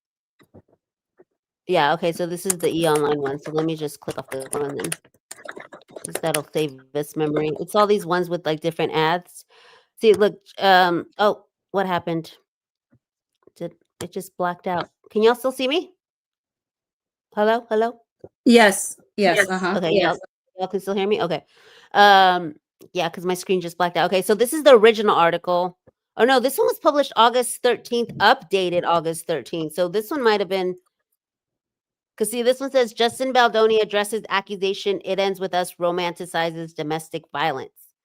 Director and star Justin Baldoni responded to claims that Colleen Hoover adaptation romanticizes domestic violence, saying they were very intentional of making in this movie. So this headline right here, to me, I mean, it talks about Colleen Hoover adaptation romanticizing domestic violence. So this one seemed like it fit more, but it's the same story. I thought this one was first, but I'll have to go back in the Wayback Machine and see if. But it seems to me that maybe I don't know if so the interview was published on August 9th. Look, you guys, the Associated Press. Let me go look for that article. Oh, it's a video. So this is where he talks about romanticizing domestic violence here in this video. So could it have been originally from the AP? Possibly. The headline doesn't match the interview, so this might be the interview, and then we just need to find the headline. Possibly. I think you're getting closer. Can I address a question in the chat? Yes, go for it. Who is it? Can you give me the timestamp? What's the timestamp? The timestamp? It is Let's show it now, so I can pull it up, or just you can tell me what it says. It is 717 with Tina. Has the right to sue letter been unsealed? It was never sealed. It was always available. You can see it on Jed Wallace. I mean, I think it's on Lively's as well, but you can definitely see it on Jed Wallace. The Jed Wallace lawsuit, it is docket number, is there a docket number on this thing? Let me look. Let me pull it up on docket. It's literally docket number 1, exhibit 3. So that's the right to sue letter. There's 2 right to sue letters. Well, not right to sue letters. There's the notice of filing of discrimination complaint, and then the second page is the notice of case closure and right to sue. I'm gonna show y'all how to get there again. Y'all go to docket updates, you go to cases, and then you go down, you scroll down to Wallace versus BL. There's the case, and then here's the third attachment, right to sue letter right here. Download it. So there it is, y'all. See how cool that website is? Because you can pretty much find everything. So I call the lawsuit info, this website, that Brian Friedman, I call this the Bible. But then when Carol made her website, this is the Old Testament, and then I call hers the New Testament. So this is also the Bible here. This is the New Testament here. So yeah, that's my other Roman Empire. I'm not gonna go through exhibit 13 because I want to wrap up here because we're going on 2.5 hours. But yeah, I'll try and see if I can include some of them on my Monday show.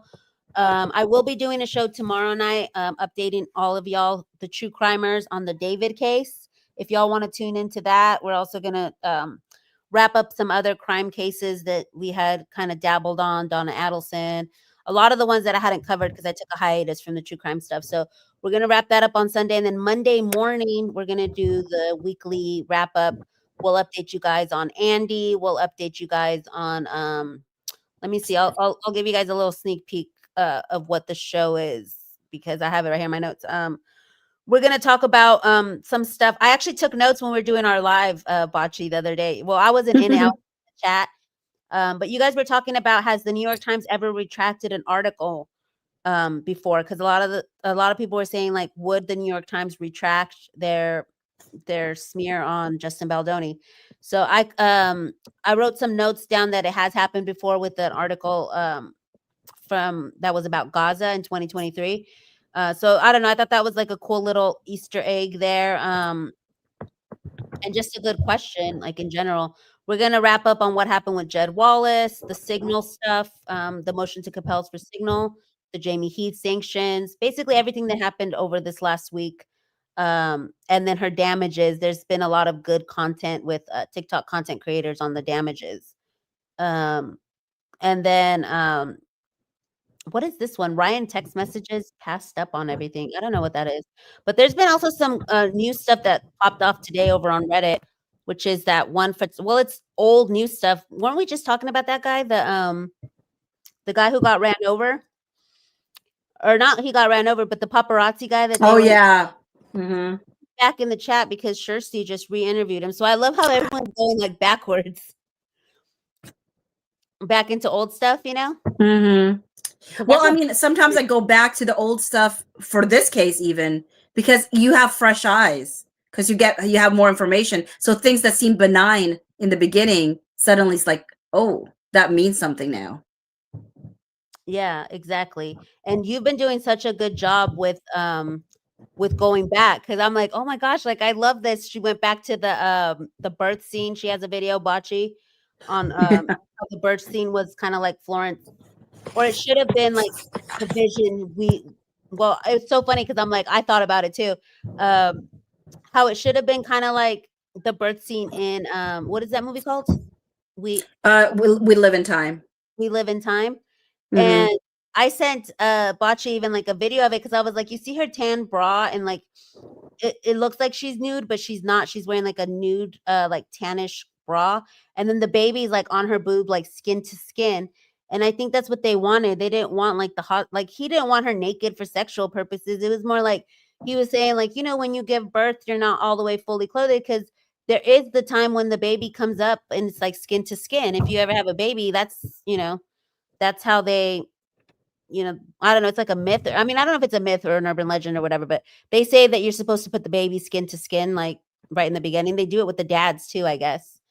So I don't know if that's what he was going for. I don't think he was trying to like sexualize it by doing all that. Bocce No. is look at you getting your flowers in the chat, girl. Thanks, Tanya. There is oh, she says you know what it is, but you don't know how to do it. You just go to Wayback Machine and put in the URL in there. Like whatever it is that you're trying to find, like when it's missing, you just put the URL inside the Wayback Machine and it'll show you the little calendar and you can click on the ones that where it's been tracked. No one would have believed his story in the 2000s. Ryan's brother was a Mountie who handled the paparazzi guy's case. Yeah, I just deep dived into it earlier before this afternoon on how he had gotten like information that he shouldn't have from his brother. And that's why the lawsuit got thrown out with this guy. Have you deep dived this case or no? I know of it, but I wouldn't say I have deep dove into it. Yes, no. Tiffany saying skin to skin is so important. So I was like, I know I'm not the only one because I've heard about it. Like this whole myths, how now they like also put the baby on the man's chest like right away to get the baby. I don't know what it does to the baby. I'd have to research it on what it does. If anybody has kids or knows what it does to the baby to go skin to skin, I know there's like some kind of scientific.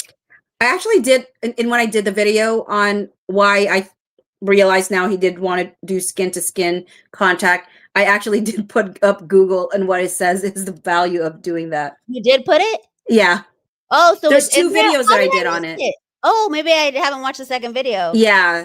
The first video that I did on it, I was like, I know the people have been talking about this for a really long time. It's taken me a long time to come to the same conclusion, which is what he wanted with skin to skin contact. Okay, so you have the Google definition as to why. Okay, cool. Mm-hmm. I was like, I don't know why. Okay, so y'all, I'm gonna go check that out too. Y'all go check that out. The answers in Bocce's videos.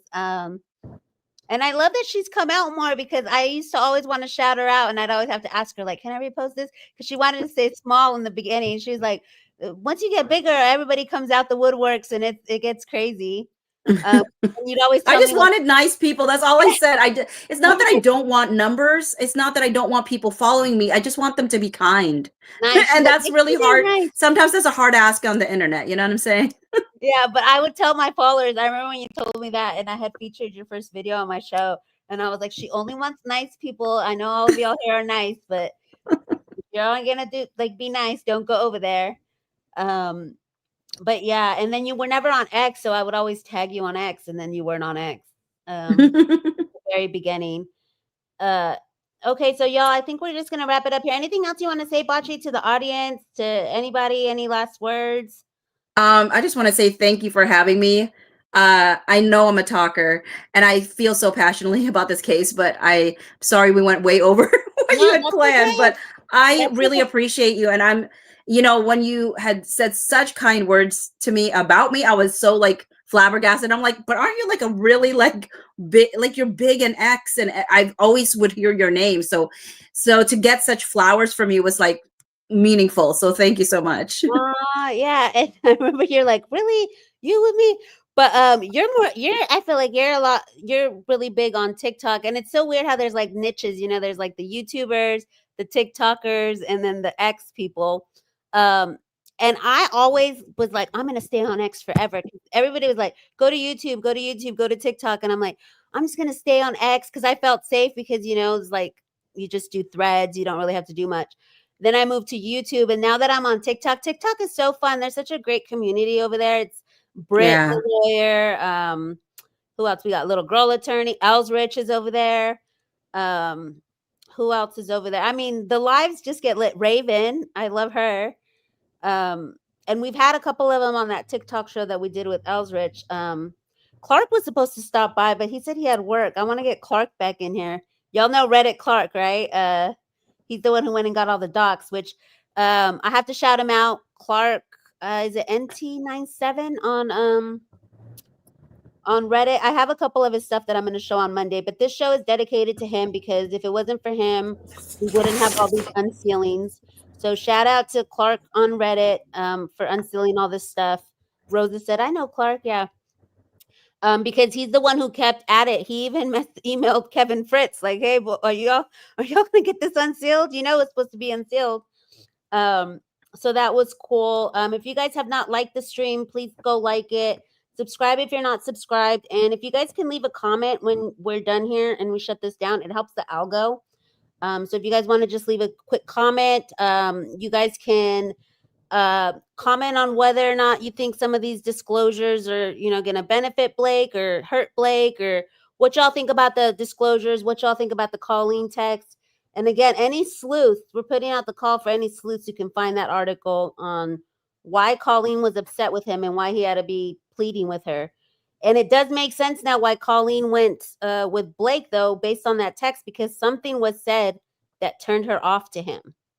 Based on Well, remember Megan Twohey had said that he had said something in May during, well, they didn't say May. They said during spring spring. Mm-hmm. And after that, she had her own beef with him. What did she say to him? Or what did he say to him? Well, Megan Twohey in her email to Justin Baldoni claims that he talked to Colleen about the allegations. But when they wrote the article, they said that she had her own issues with him. And I was like, well, I know it wasn't SH that she had issues with. So if you're saying that she had her own kind of issue, the same kind of issues or something with him, then you can't be talking about SH. This had to be a power struggle. It could be because in her original letter to him, she said that she wanted to be really involved in the making of the movie. Maybe she didn't, and she was really actually very much so in the beginning. So I don't know. I think that Blake Lively got into her ears and basically said, Justin doesn't care about your vision. I do, or whatever. Because she says in the book Bonanza situation that like she was so thankful for how these last few weeks that Blake really advocated for me and fought for my voice, kind of thing. Oh, so it could have been that. But I'm thinking that from this new text message that she also might have felt slighted by some interview or some headline. because it Yeah, seemed like he was yeah. trying to grovel. And it's funny that Jen Abel was writing it for him. Like, you know, you see like the assistant, like, you know, like how we use ChatGPT and stuff. Like there's actually real people who like write stuff up like that. Like now if I just need something written, I just go for ChatGPT. So anyways, thank y'all. Thank you, Bocce. It was a pleasure. We'll have to do it again. Check us out over on TikTok. I've been doing lives over there as well. So if you don't follow me over there, it's cjournalist24 over on TikTok as well. So we will see you guys on the next one. Y'all have a great night. Thanks.